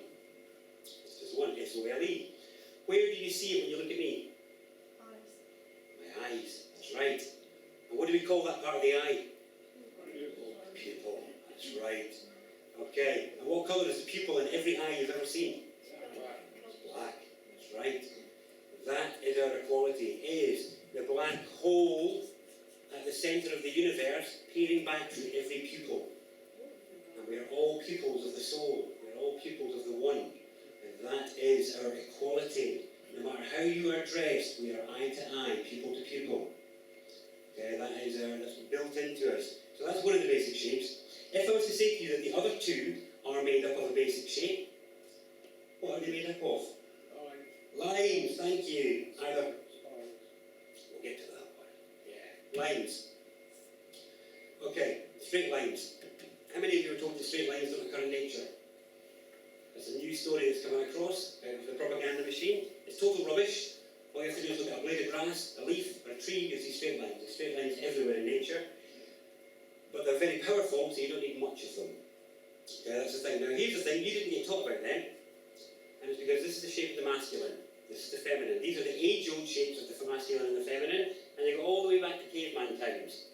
And in fact, they transcend languages, they pervade languages, they transcend time. The most ancient Hawaiian deity is the blind god Io. And I say it's not Io, it's line circle. You know, these are ancient. And not only are they ancient, they're massively significant. You have all numbers are bound by a line and circle. All of them. All number is bound by a line and circle. There are no other numbers. Circle, line, 2, 3, 4, 5, 6, 7, 8, 9, line, circle. No other numbers. None. Yes? Numbers are actually originate Hebrew, and that's all based on lines. So, like, I know it's slightly adapted so we've added the curves and stuff for everything. So, like, one has only what the way they do it is got one corner, and then two corners, three got three corners. It's changed. That's how they did it in Hebrew. We're given stories about the spiritual perfection of the past and the spiritual corruption of the now, as if life would leave things behind. Nothing's been left behind, we just don't know how to use what it has morphed into. This is the thing, we don't actually even understand our numbers. No, you see, this is the thing. They're different, yes? Also, just going back to what you're saying about lines and circles, the most basic language is binary. Exactly. I was covering that, because basically, but not the most basic language, the key here is the thing which is being currently used to enslave humanity and distract them more than anything else is 100% based on lines and circles. 100%. All the devices are based on that. They couldn't exist without the use of the line and the circle. And in fact, you will also find the line and the circle on every single electrical appliance you own. Okay? On, off, and also this. What do we call this? Power. The penetration of the masculine and the feminine is power. Penetration of the masculine and the feminine, the receptivity of the feminine and the penetrating masculine, power. The reason these are on your devices is because actually, I wasn't going to do this, but here it is. So gender is something that's also misunderstood. I'm not doing a gender talk, but really, these are about gender. And in totequity, by tradition, well, it's a penis and a vagina, so it's a penis and a hole. Exactly, that's it. It's like, when we're dealing with the integral shapes, they're fractals. And so they literally appear biologically like that. So, so these are the expression of electromagnetism. The women, the feminine, is the magnetic. Women, that's why you have the problems you have with guys. Because you have to deal with being magnetic. You do, that's what it is. The challenge of magnetism. The challenge of being attractive. That's what it is, magnetism. The guys have to deal with electricity, which is about charge and discharge, and what it is to take charge. The culture is set up for the spasmic discharge of the masculine. This is what the football stadiums, the games consoles, the pubs and drugs, all of it is about the suppression and medication of the masculine, so they don't know how to take charge. And it doesn't mean power over, it means power within. How to take charge of your desire for change. How to take charge of the energy that's bubbling up in you to bring change in the world. That's the masculine in you, whether you're a man or a woman. Doesn't matter. This is the thing, we're all in gender balance now, so men and women have to deal with the electrical and the magnetic. All of us have to work with it. It's a massive issue, and the thing is, you don't get to talk about that one. So everyone's going on about the magnetic, which is about, we're all one, let's all be together, let's all be inclusive, let's all be accepting, let's not discriminate, let's not discern. Right? That's all the feminine. This is the imbalance. We've been sold the story of patriarchy, but actually that was the past. The current we're dealing with is the imbalance in the fact that the men, the masculine energy isn't around, and that's why the men are collared and cuffed. The men are collared and cuffed as a symbol of the collaring of this energy, the energy of what it is to draw a line. And to draw a line is the exercise of your discernment. And the reason, when we're talking about the basic shapes, we're dealing with fractals now. So when I talk about drawing a line, of course I'm talking about doing this, but instantly, automatically and effortlessly, your mind has another meaning of what it is to draw a line. What it is to draw a line under it, to draw a line in a situation, or to make a point. These are all about the energy of the masculine in you. And the first expression of how we draw a line is actually the word no. Because as I'm coming towards you, and you feel that energy building up, ladies, you'll find this when you're being magnetic and the guys are getting closer and closer and closer, the charge is building, the electromagnetism is building, until somebody draws a line. And what word do we use to express that first line drawing? Yeah. No. No. That's the first expression of it. How many of you are uncomfortable saying no to people? How many? Yeah? Because that's how. Now I'm going to suggest that that's got nothing to do with the word no. It's to do with the feeling of the masculine. Because when you do that, you're exercising the masculine in you, which is drawing a line, which is saying, no closer, no more oneness here. I'm not with you on this. And this is where we're exercising our division from people. We're saying, no, it's non-acceptance. This is the inclusion and acceptance principle. This is the energy of non-acceptance. How to draw a line. This is why this is not fostered in you. You know, it's that you don't know how to exercise discrimination and discernment. There's another shape that you're going to taught, and that, again, the basic shape just very quickly. So that was the shape of the spiral, as you mentioned. It's the other shape that exists in nature. It's in all of the elements on this planet. So it's in water, it's in air, it's in leaf patterns, it's in plants when they're reaching out, they unfurl in spirals, it's in cloud formation, it's even the shape of the galaxy. So if you're in Andromeda, that's maybe not that important, but here on this planet, spirals are pretty important. And this spiral is what happens when the masculine and the feminine are in balance, which is everywhere in nature except in our species, when the men are collared, and you're going to talk about this stuff. So, just to get our final point in our, then we'll go back to division and unity.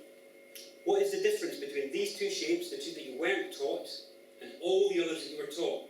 Squares, triangles, pentagons, dodecahedrons, hexagons, septagons. What's the difference between these two and all the others? The others are. Yeah, that's right. These ones have no end.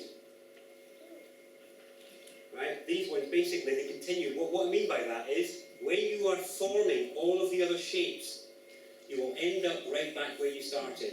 End up right back where you started. End up right back where you started. End up right, well, I don't even know what that shape that is, but I'm going to end up back where I started. That's the maze of the mind. The only shapes you were given are all the ones that take you back to where you started. These two will always result in you being somewhere different. Whenever you exercise your discernment and your discrimination, you're going to end up somewhere different. These are the energies of change. These are change. And so when people, this is how you bring out change when you're doing these things, and these are all about states and forms. So you'll find these in forms and states everywhere. These are about change. So when we are exercising our authority, the story, remember that word, where is it? Somewhere on there. You can remember, authority, picture it for me. When you are exercising your authority, the way you do it is by drawing lines and making points. It's by exercising your discrimination and your discernment. But if you're buying the unity thing, you're going to have change bubbling up in you, and you're going to make no points and draw no lines. How many of you done that? How many of you did that happen to you? You've had some bubble up in you, and you've done nothing about it. Nothing. Because of these, yes. No, I was disagreeing. Oh. Word, man, word, I yeah. thought it was a hand up thing. I thought. Okay. Get with it, Jared. Yeah, sorry man, yeah, that was it. I need to read it. Yeah, I don't have I'm not all fair with all the sign, the hands There's a up sign question I languages. asked, though. Yeah, go on. What about the platonic shapes? Yes, Plato. What about them? Are they in a different regard to the They are in a shapes different that we thought? regard. They're in a different regard. That's exactly it. And that's why we get fed them, is because the platonic solids end up in these, getting us lost in this kind of thinking. Now don't get me wrong, there's value in it, but the point is it's half of the story. It's half of the story. By not having the other half, we're walking around half-armed with what to do, which is about how we end up somewhere different, how we bring about change. Okay, where are we? Okay, division and unity, including discernment. Yeah, so this is how we exercise it. I'm feeling like we're just going to have to do a bit of a repeat here. I hope nobody minds. I'm going to go back over these ones 1 second. Has to be done. So, this is the one you didn't get taught about. Oh, one last thing I want to say about these is, what's the number of the house that rules this country? 10, yeah.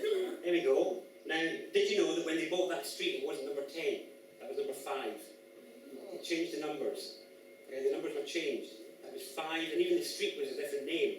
When the street was bought for the government, all the numbers were changed, and what was number 5 was made number 10, or Lime Circle, Downing Street. Okay, but then your perspective. Okay, just need to do one last thing here.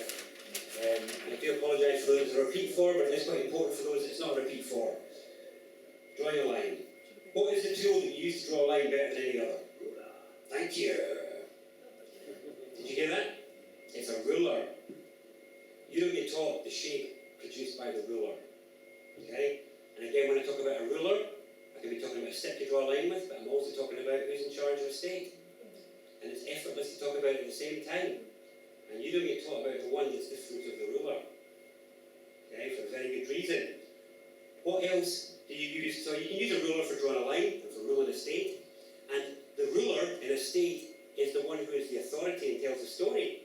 It's the one who decides what change is going to happen, what points are going to be made, what lines are going to be drawn. That's the one who's in charge of a state.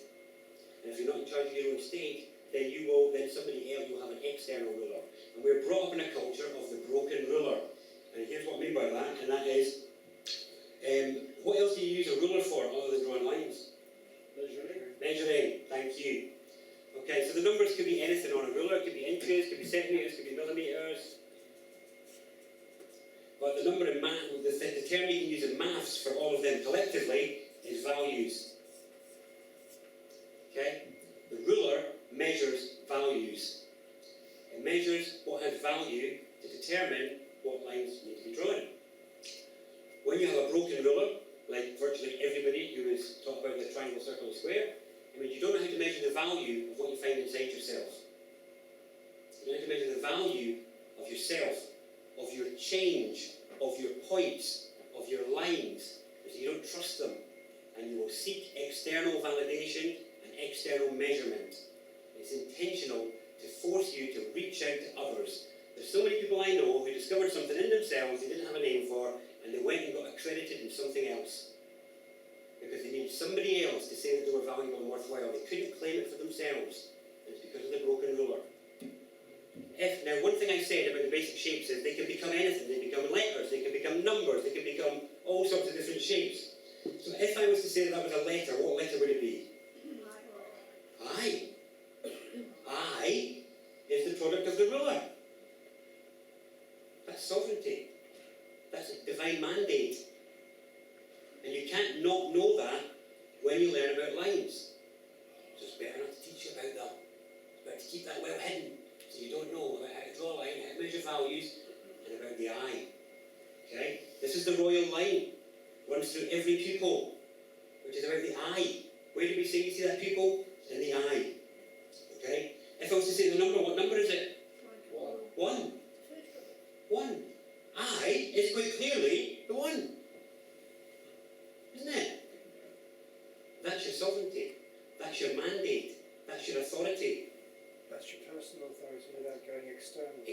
Exactly. You are here by divine mandate. You carry the pupil within you. The royal line is within you. The right and capacity to discern and exercise that discernment was built into every one of you, and you all did it up to an age. And then you stopped. But you didn't believe in yourself anymore. You didn't trust it anymore. You've been told that what you do is wrong so many times, stop trying. Is that a question hand now? Yeah. Okay. Why do they want to do this? Why is it happening? Surely, wouldn't they want the whole of the world to thrive together? No. And Well, grow? I'll tell you what, Or is it about power? it's about power. Control. Because it's about people who operate here. And here is very small compared to here. And down here is about power over. Up here it's about power with. Okay? Power over, power with. If you want power over, then you can't be letting people get here. You can't control them. You can't control anybody who is aware that they're the one. That they carry the I within them. Uncontrollable. Better not tell them about it. Here's the other thing is, sorry? The access to information that they must have that they're hiding, wouldn't they be more inclined to go to a higher level? No. There's a really interesting series of channel texts called the Law of One. Really interesting. And in the Law of One, it's basically saying there are two branches that people will walk down. Really simple. And everybody walks both of them to a certain percentage. And in the Law of One, they talk about how evolution takes place, which is by changing the balance of the sliding scale. And that sliding scale is service to self, service to others. Filling the hole, serving the whole. If you're filling the hole and in service to self, the concepts you're talking about they're not even there. Because those people I came to talking to you guys, I came here to talk to you guys as people that I perceive to perhaps be lost in the unity principle. What we're referring to here is people lost in the division principle. They're off on the other side. Yeah, they're off on the other side of it.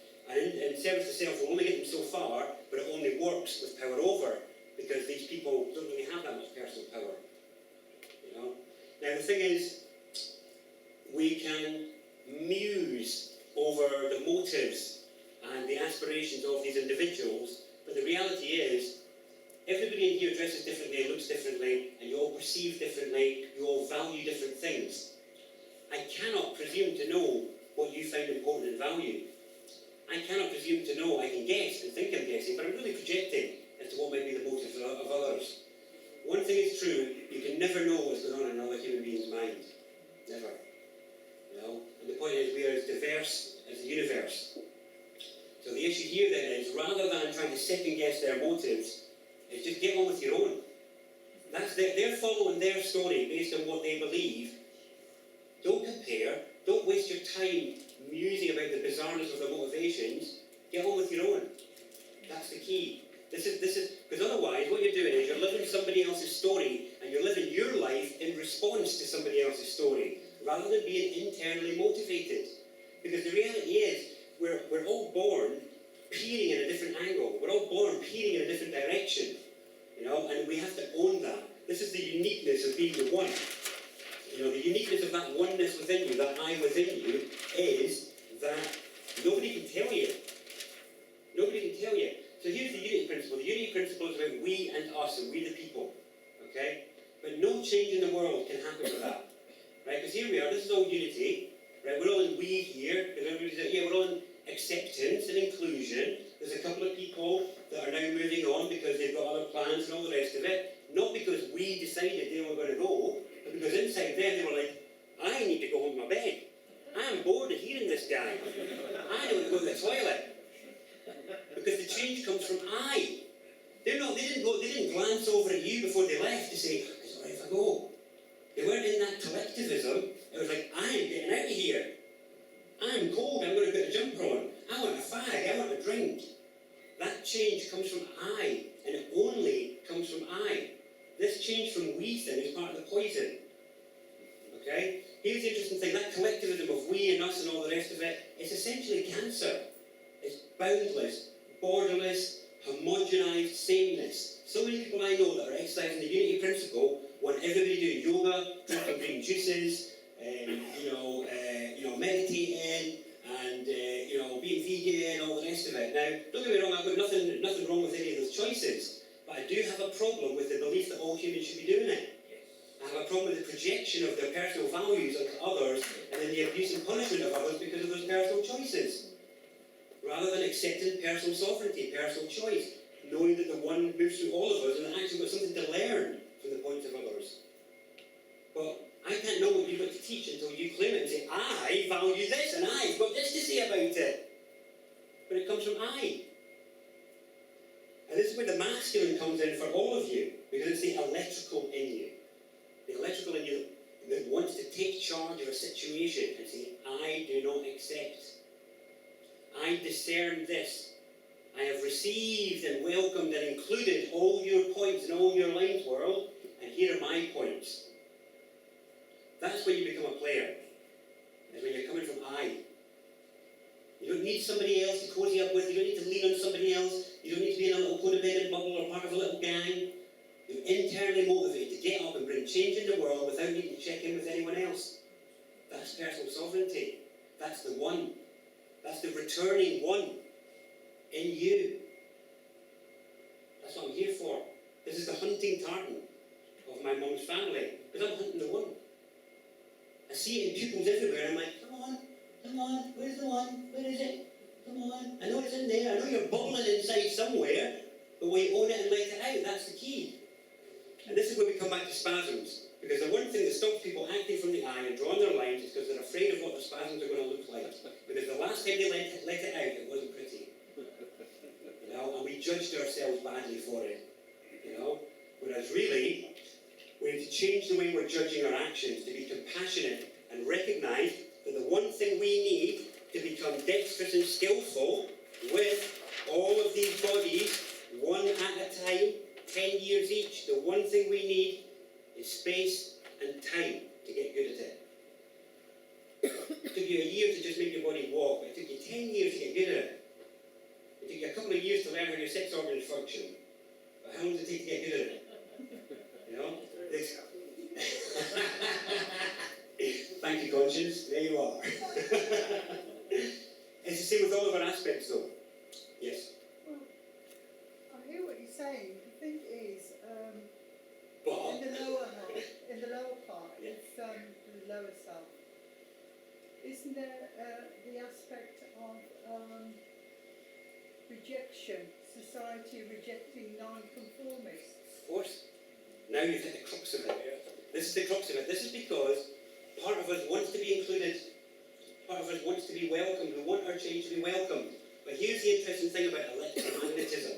When you look at it as electromagnetism and as change and state, so the masculine being change, the feminine being state, what you'll find is, states and forms, what you'll find is that when they come up against each other, there is resistance. There's resistance. And it's natural, it's not personal. Okay, states naturally resist change. Change naturally resists states. You all experience it in your life. You've decided years ago to make changes. How many have you made? Because part of you resists. It resists your highest aspirations, your deepest hungers for change. And part of you is going, whatever. Yeah? That's the natural resistance of change and state within you. And what we're dealing with in the world is the macrocosmic version of that, which is when you seek to bring change, the world will not welcome it. And that's why this is so important, because the value has to come from within. Otherwise you will burn out. Basically, all of you will have touched the fire and the fervour of change within you. You'll be like, I've got this to add. And your first effort will hit the membrane of the world, and everyone will show their disinterest. You may get a couple of people interested, and you'll be like, oh, I thought it was good. And all the charge fizzles out. And it's because you're dependent on their value of what you had to offer. You needed them to value you in that moment. When I first started doing these talks 10 years ago now, sometimes there'd be 2 people in the room, sometimes none. Because there's no name for this, what I'm doing doesn't fit into any cubby holes or pigeonholes that people know about. Now, I could have gone down the route of sticking a banner that people would recognise under it. And I tried that, didn't really work, but you could try a banner and hide under it, but the reality is this is coming because this is what I value, the change that I value. It doesn't have a name, and I can't go to somebody else for accreditation for it. I just started checking in with other human beings, saying, hey, here's what I think, here's my discernment, I'm offering it to you. And when I first started doing these talks, it was actually because, listen you lot, I want to run this by you because I think I've spotted something, but if you don't get it, I'm going to go and section myself and take some meds. You know? But what I found was people looked back at me and went, I can see what you're talking about. I was like, right, okay, because what I'm interested in is the objective real. I'm not interested in the fantasy story that we've all been fed. I want to land in the real world, connect with other people who are real, who want to bring change, and are willing to get into their bodies and do it. That's what I'm hunting for. You know, it's for that, but it needs the individuals to claim it and own it, and it means that we do have to face that. Here's the interesting thing, is that how many of you have touched a sense of value and worth and peace and connection within yourself at some point in your life? It's good when it lasts, isn't it? It's lovely. And then maybe you go shopping, or you're out in the street. What happens to it? Fizzles out. Because you cannot take care of your state. You can tap it, there it is. You know it's fundamental when you touch it. You know it's real and lasting when you touch it. But you can't take care of it because you're not in charge of your state. Your ruler isn't operating. The ruler isn't operating to take care of it. When this works, and when you start to learn how to draw lines around yourself, you can start to take care of your state, and then you can go into any environment with any level of adversity and be unshifted in your sense of worth and value and purpose, and knowing that these people didn't receive it, they weren't open to receive your points. Okay, that's all right. My belief in them and valuing them and knowing of their worth isn't dependent upon your immediate sense of them. You know, but it's taken me years of emotional trauma and low self-worth and low mood and the energy of giving up, hopelessness, helplessness, powerlessness, impotence, years of all of that. I still get up. I have stopped doing my own events now, I only do vibes, that's my back there at the minute. You know, kind of given up trying to go up against that marketing membrane, but it's because I know, I've worked in government, I've worked in all sorts of situations where I've gone really about drawing some tough lines in culture, and I've gone up against those membranes enough times to know that my issue is still not enough personal value, not enough belief in the value of my change. So do you know what I stopped doing? I stopped putting myself in the situations that would make me feel bad about that. And I started to say, do you know what I'm going to do is learn how to take charge of my state, and I'll be back. You know? So here's how you take charge of your state, because most people who can't take charge of their state are like this. You're like a pupil with no boundary, because that's what culture's done to you. There's no line around you, you're wholly exposed. That beautiful soul within you, that kernel, that vulnerable kernel of the black hole within you is exposed and vulnerable to all sorts. So that when you taste a state within you, it just passes right through. Whereas when, point by point, you make discernment calls, I will not accept this, I am going to do this, I welcome this, I don't welcome this, you know, blah, blah, blah. And point by point, what you will end up doing is defining your state by essentially drawing a line around yourself in points that you make with I statements. I don't accept this, I'm going to do this, I that. And the more you build that up, the more you will define your state, define what you're going to welcome and what you're not, and when you've got a clear sense of that, you will be able to take charge. When you can take charge is when you've made enough I statements that you can hold that charge that's bubbling in you. You're not going to have a spasm, you're not going to hurt yourself, you're not going to hurt anybody else, you're going to be effective. It's going to all move through you, weave together in just the right way, bam, it works. You know? And I'll tell you what, whenever I used to look at, I used to be involved in the sovereign movement, I've been in loads of court cases, been in government, worked with, I worked in the Scottish Parliament for years, I worked with all the MSPs, and I've lost my thread, why did I talk about that? What was I saying a minute ago? It's gone. It's because I was going a little digression there. Where was I a minute ago? I wanted to pop quiz now. Sorry? Very background. Very background, yeah, but there was another reason why I went on about that there. I lost it. But anyway, Creating a line around your pupil. thank you. Yeah, we'll just go back to that. Creating a line around your pupil is the way you're going to take care of yourself and define your state. Define, using your discernment and using your discrimination, what you will and will not accept. Not necessarily on a big global macro level, right? That's part of the blobbiness, right? That's part of you being dragged away from your core. I'm talking about on a little level in your daily life. In your daily life, that's where it's important, because that's where you have the choice to either be in your humanity or be in your disconnection on a daily basis. This brings us to the crux of part of the division, is part of distraction. By telling you a story that is really important for you to know what's going on in Afghanistan, in North Korea, in America, in Germany, in here, in there, in the plants, in the chemicals in the food, in the sky, in this, in that, and all of it is scattering your attention everywhere except right in front of you. So that when you're walking down the street, you look at the people walking down the street, right, who are actually, nothing is happening to them in that moment. Nothing is happening to them, but their face is locked in stress and consternation. Because of a story they heard about something happening to someone else. And because people can't take care of their state, they're having a feeling as if it's happening to them. Or as if you're next. As if you're next. You know? When your story is completely unique and different from everybody else's, and in fact, because you don't know how to draw a line around yourself, you can't stop it. You can't stop being dragged into that. You can't help it. There's no boundary there. And through this, one step at a time, one bit at a time, you can inch by inch claim your power and your presence that you all demonstrated as a 2-year-old. The tenaciousness, the tenacity, the courage, the willpower, the relentlessness you all demonstrated to be able to walk and talk is unfathomable. It's unfathomable. It's relentless. Fearless. Sorry? Fearless. It's fearless, absolutely. And you all demonstrated it. It's not like trying to tap into something ephemeral that you've never had. It's something you've had in this life, not even like a past life experience. You had it in this life. That means you can get it back. It's not gone anywhere. It's just tucked away somewhere. None of us have lost anything. There's nowhere for it to go. Where can it go? You might have lost a bit of oomph because the body's changed, but the fire of your spirit is the same. There's so many people I know, my middle-aged friends, and they're all like, I still feel the same inside. My mind still feels as young as it did. Because your spirit is the same. You know, that tenacity and that edge is there. Here's an interesting thing. If we look at the qualities of an infant, how many parents are here? I'm going to wrap up in a minute. Loads, excellent. And those that aren't parents, you've at least seen babies, haven't you? Okay, so let's look at some qualities of a baby, an infant for a minute. So, would you say that infants are very loving? Yeah? Okay, are they very accepting? Are they very forgiving? Do they hold a grudge? Only the really vicious ones, yeah.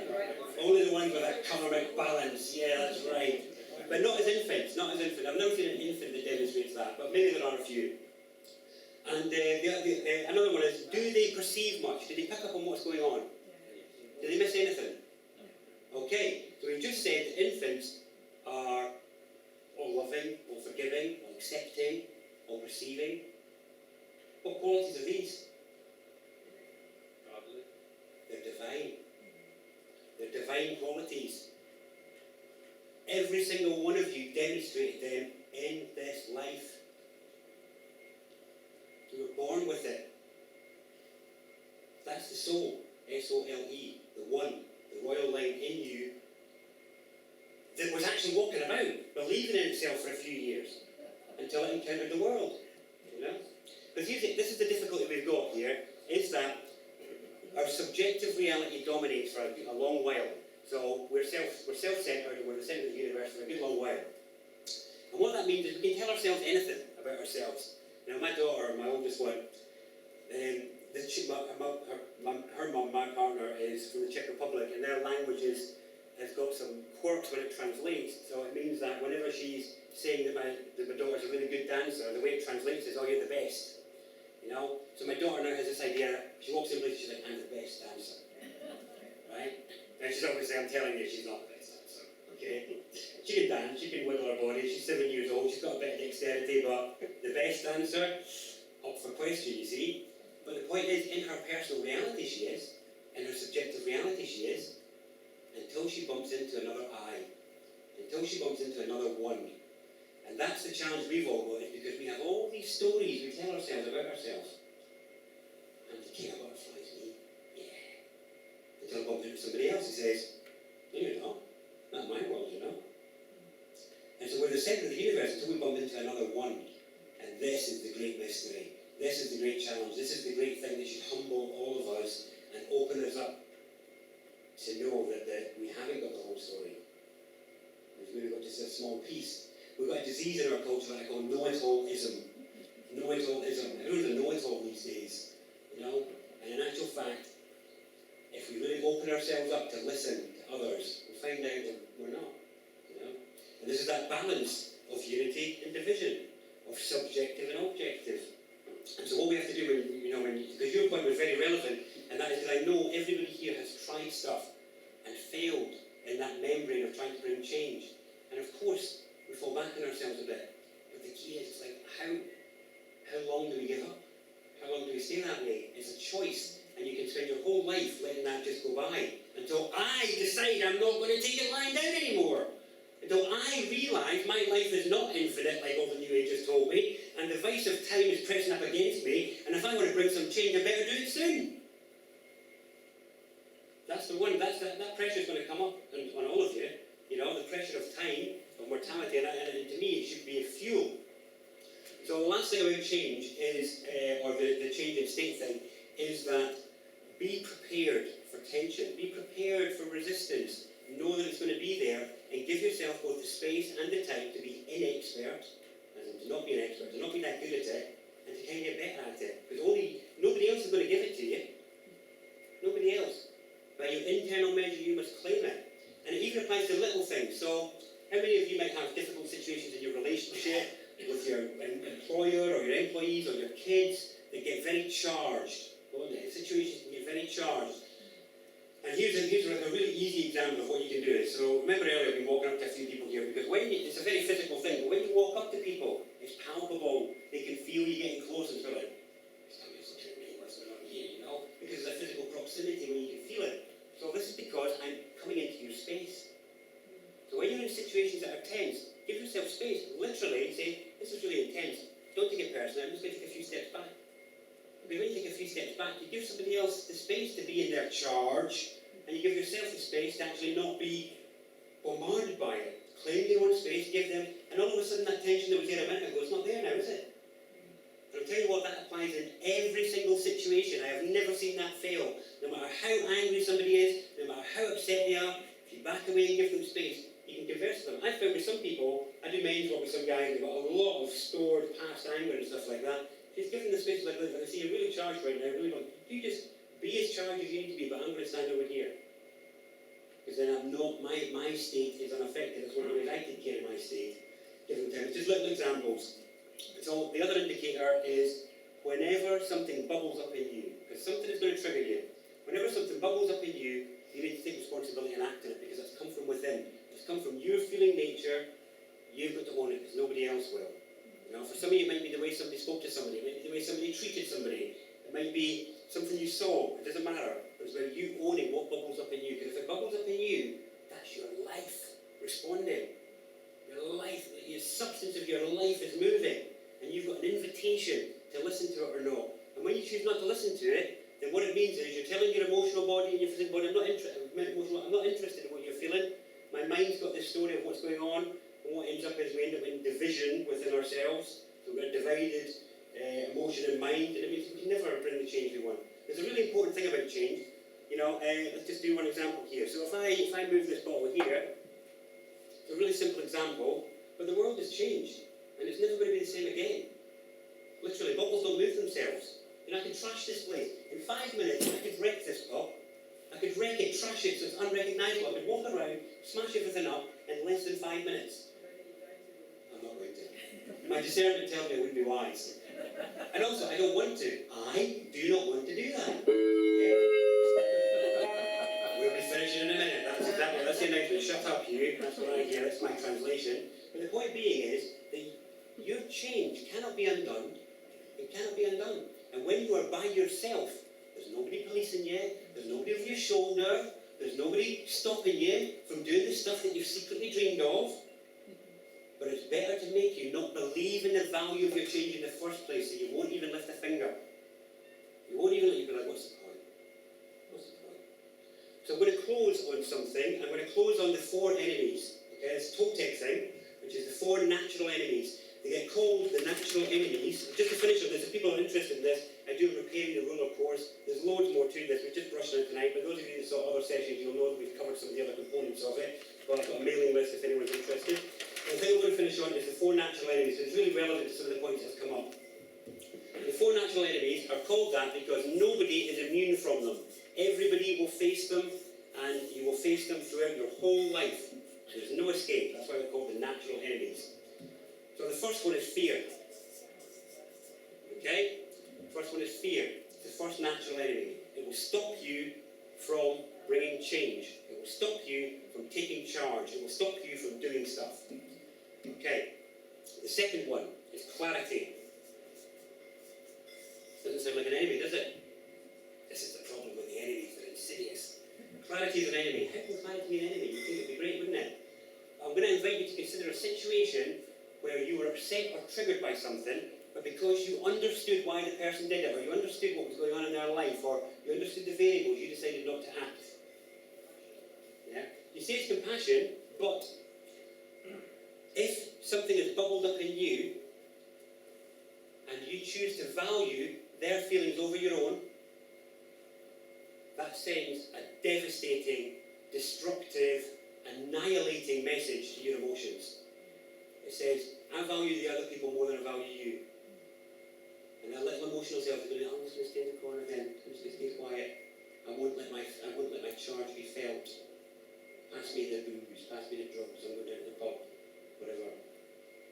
It's because we don't make space for it. So our clarity is the thing that stops us from acting. Oh, I can see this, that and the other going on in the world, so I will be the apocalypse observer.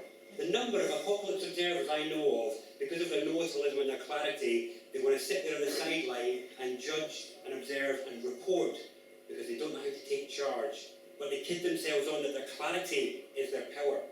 But it's not. It's their enemy because it's stopping them from acting. It's stopping you from acting. All that news and information is preventing your deeds, which leads us to the third natural enemy, which is power. The abuse of and the non-use of. I don't think anybody in here really is dealing too much with the abuse of, it's the non-use of here. And all of these all weave together. Your fear and your clarity will prevent you from accessing and using your power. Because of judgments of ego, judgments of low self-worth, the value of your change, all the rest of it. You don't believe in your power. We've already established the royal line runs through you, the one runs through you, the people is in you. We've agreed that, at least superficially, it's going to take time to land, but based on that mandate, there's really no excuse in terms of that's nonsense. Any doubts you have about your power are utter nonsense. They're brain programming to stop you from acting. It's a really insidious enemy.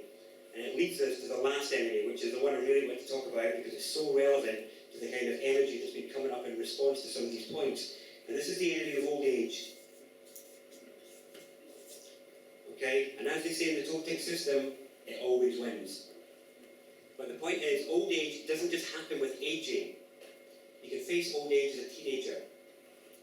The old age is the energy, is the feeling that you've done enough, that you're tired, that you've had enough. You just want something else. Just don't want to go up against that again. Don't want to go through that again. Don't want to put myself through that. This is actually the energy of old age. And if you let it get to you, it's the worst because it will really stop you acting. But not only will it stop you acting, it's going to make you give up while you're still very much alive. And you've got to watch out for it. Because, it started to hit me I gave up in my teens. Old age got me when I was like 14. I was like, I've had enough. And it wasn't until I learned the Toltec tradition that I learned how to wrestle with it. Because it's constant. These are constant. You'll face them all the time. In all situations, in all ages, you're going to deal with these. So don't let them get to you. You're going to feel them. You will feel all of these. You can't not. You will face them. The key is adjust your measure. Adjust your sense of value. Realise you can't avoid these. You need them. So lean against them. Know, oh yeah, there's old age. There's that tiredness. Shit, I better do something before it gets me. Better shake myself. Oh, I'm not doing anything because I'm watching all the news on Facebook and looking at all the stuff in the world and I'm weaving together the pattern of the controllers and look at this great kind of landscape I can present to anybody new. How wonderful is my clarity. well, nothing changes in your life. No real change. And the point being, if you look at the reality of, like I say, trashing the place, that's the negative example. Let's look at the creative and positive example. Nobody can stop you weaving together positive things, producing, creating, acting from that. I love that expression there at the back. That's from a guy who's done it there, because he's standing there. Sorry, Mr. Kombucha Man there just went, "Roar." And I love that statement there. It was in my peripheral vision. It was because he's somebody who's claimed that within himself. He's valued this fermenting stuff.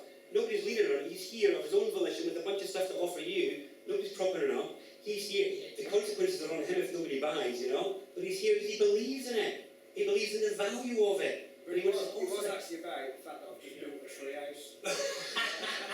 You bring change. You brought change to the world. Nobody can undo it unless, well, basically they can undo it, but they're going to have to go out of their way. Some human beings are going to have to go out of their way and coerce other human beings to come and try and undo what you've done.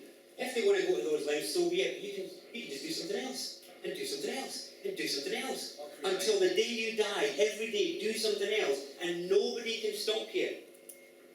But you've got to believe it's worth it and that you're worth it. And it starts with a little thing. I'll tell you what, when you start to act on the charge that bubbles up in you, your life will come back to you. Because the substance of your feeling, remember I talked about the spasming bodies? Well, when you don't give your emotions the chance to spasm, so that you can then become expert with them, they get stashed away in deep corners of self, so that you even forget they're there. And when people ask you to think about them, you're like, well, it's just a black hole there, it's just a void, it's like, there's nothing there. I can't remember anything, I don't feel anything anymore. And that's because we've so shut off from it. I like to use the black bin bag as an example of this, because the black bin bag is a fascinating thing. If there was is there a bin around? Surely, yeah. What's in it? Nothing. Here's it here. There's no black bin bag in it. We're going to use a grey one just for a minute, right? And this is great, you see, because of how our mind works. Imagine there's a black bin bag in there. Well, for this bottle, what are we going to do with it? Drink it, it's kombucha. Hey, it's gone. It's gone. Hey, I don't have to think about that anymore. It's gone. Our mind does something when we chuck something in the bin. And I call it consigning it to the void. That's what the black bin bag is about. It's a consignment to the void. So we don't have to think about it, it's gone. It's a black hole when we look at it. That's what people have done with their emotions, their sensuality, their sexuality, their anger. It's in a black bin bag, in the self. Now you imagine you had a black bin bag of rubbish for when you were 14, right? You were 14 and you took all your food for one day and you stuck it in a black bin bag and it was in your garden now. And you went home tonight and you opened the bin bag. What would it be like in there? Fruity, wouldn't it? That is what it's going to be like when you start to look at the stuff you've not looked at for a long time. It's going to, that's what that is what it's going to look like. That is what it's going to smell like, that's what it's going to feel like. But there's no getting away from it. It's got to come out, you've got to see it. But the thing is, when it does come out, you'll find that that's where your vitality is. That's where the life is. That's where the tenacity of that child is. That's where that line, that one of those, they roll out a few lines in the Bible that keep coming out, but it's because they're good. And one of them is, be ye as little children. It doesn't mean, be irresponsible and, not claw your mum when you mean to caress her. It doesn't mean that. It means be connected with that vitality, that tenacity, that edge. And I'll tell you what, and I really mean it, it hasn't gone anywhere. It is in every single one of you still, unshaken. And you tap it at different moments. The key is how to get into it the rest of the time. And it's a puzzle now. And every one of you is a puzzle. Because you have rejected it time and time and time again. When it's bubbled up in you, your mind has said, no, that's not coming out, no, that's not coming out, no. So you've got a massive trust-building exercise to go through with that part of self. And if you do it by acting, when stuff bubbles up on you, and giving your own feelings importance, valuing your own feelings, and it's not importance over others, it's importance with others. But recognise, if you're starting on the back foot and you've got a deficit in self-belief and self-worth, then you're going to have to give yourself a bit of extra to get that going again, get that moving again. So don't be afraid of giving yourself a bit of, feel-good trust and valuation to start to let that bubble out, because I guarantee it, when you start to act on the stuff bubbling up in you, vitality in life comes with it, bit by bit, because that tenaciousness within you is like, what? They're listening to me. He or she's listening. Oh, you're listening to me again, are you? Or you're actually acting on my guidance and what I feel about it. And each time it feels acknowledged and respected, this comes. personal power, personal presence starts to arrive, personal intensity. But you've got to tap it, you've got to find it, you've got to see where the triggers are, and you've got to look because they're going to be tiny at first. Tiny, tiny. They'll act on the tiny ones, and then the big ones will come. We've hit our hour, so we're going to stop talking. But I will say, thank you very much for your very precious time and attention. I feel like I need to do what, there's always this empty feeling again. I need to do a wrap up. I'm going to do a wrap up on the thread of attention again, if that's alright. Everyone, you've heard attention before, but it's really important. And that is, okay, attention. Our last spell of the night. Another repeat for some of you, but not for others. So attention. Pay attention. Right? It's the only payment there is in Totec. Okay? They'll say that in the Totec system, they'll say that 24 hours a day, 7 days a week, something has got your attention. Are you in control of it? Is the question. And all the stuff we were talking about tonight about distraction is about, and all about the I and the valuing, is about this. It's about you directing your attention somewhere of value, somewhere of worth. And this word is actually about attention. Attention. Just when you imagine on here, imagine there was tobacco, chocolate, cannabis and classy substances, pornography, some magazines, some other bits and bobs. But for some of you, at different points in your life, there would be attention between you and one of those things. And when you hear news stories about stuff going on in the world, you might feel attention in relation to what you've heard. And what is being exploited is your attention-making capacity to tell somebody else's story of the world. There's an interesting thing about the universe. Have you ever heard the concept it's only now? It's only now. So this now is made up of what was there a minute ago. Yeah? So I'm going to do the focus on the pen exercise again. Apologies for the repeats. But just focus on the pen for me for a second. So when you're focusing on the pen, what's important in your field of view? The pen. Okay. What happens to everything else? Without a focus. Okay. When it's out of focus and when you're focusing on the pen, I am equal to the carpet, the whiteboard and the wall, aren't I? Yeah, there's no way I can be more important than anything else when you're focusing on the pen. Okay? That is equality. Your peripheral vision just shows you that's real equality, perceptually. You were not born able to focus. It took you weeks to be able to focus. It's a predator function. You had to learn it. Before you learned to do this, you were perceiving everything in the equality you just saw in your peripheral vision there. And it's a really important point, because in the now, the universe is saying, hey, you bearer of the royal line, hey, you fruit of the ruler, of the one, hey, you, what's important to you right now? What's important? What are you valuing right now? And really, everything, we live in a sea of equal unimportance. That equal unimportant, but I'm not more important than anything else until you make something important with the power of your focus and your attention. And then what you're saying is, to the universe, in this moment, that pen is more important than everything else. Out of the sea of equal importance, this is the thing that's got me right now.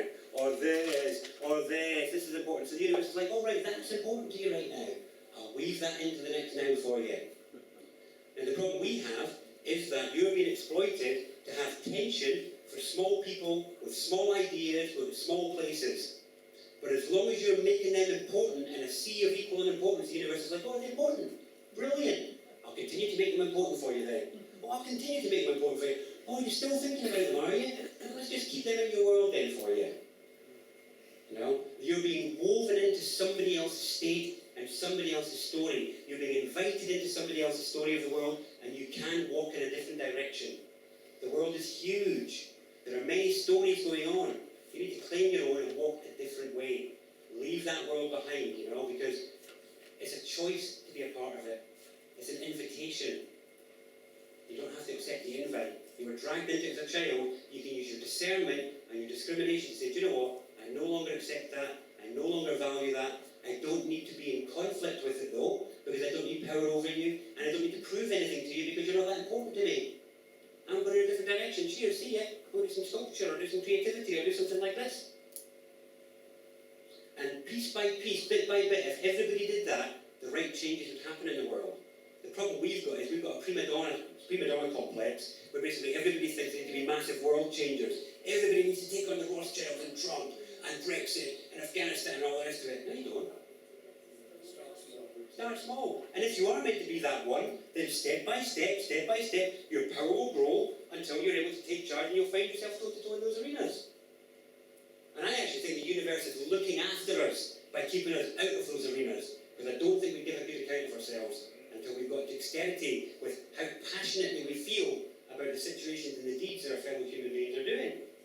And personally, I've made a fool of myself enough times in this life. I want to achieve the dexterity and the skill so that when I go toe to toe, I'm ready. You know, and I can trust myself. I can take care of my state. That's my objective anyway, one day. Alright, so take care of your attention. It's very precious. Very precious. Don't be afraid of discerning and say, do you know what, no more. I'm not going to look at the newspapers anymore. I'm not going to look at the TV anymore. That's somebody else's story. You know? Watch out, I tell you what, be very wary. Watch out for your Facebook news feed. Watch out for that infinite scroll. I'll tell you what.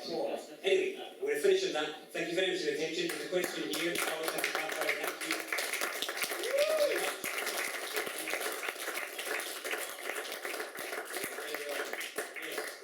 Not so much a question. Yes. The ultimate fear, of course, is nuclear destruction. Yes. So, my partner said to me, so Trump and the North Korean guy are arguing and they're assaulting each other like children, and I'm really worried.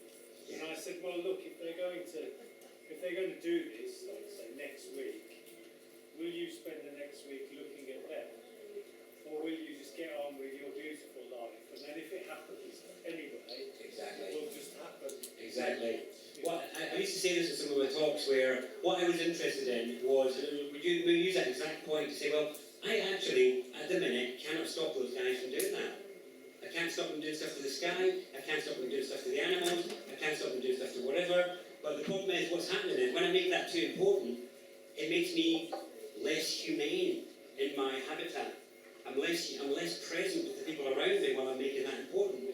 And the thing is, what I've noticed is that while people are making that important and not their own spasms and the issues in their own relationships, it means the joy and the love and the vitality and the connection that you could be experiencing right up until the minute some nutter does press the button isn't there. You know, whereas what I'm really interested in is saying, well, if that does happen and you see the glow on the horizon, then you're able to look deeply into the pupil of the one next to you and share a warm smile and think, oh, here it is at last. It's alright, let's see what the next ride is. You know? Because what else? What else, you know? You literally can't stop it. But certainly what you can do is you all have a chance to bring more joy, more vitality, more humanity, and more passion and life into your own lives, regardless of what they're doing. And who knows? You could be the one that changes it. You could be the one that cures cancer. You could be the one that works out what's wrong with the bees. You could be the one that manages to stop whatever. We don't know that until the I within you moves and says, that is important to me, I'm going to do it. Thank you, that's a goal line.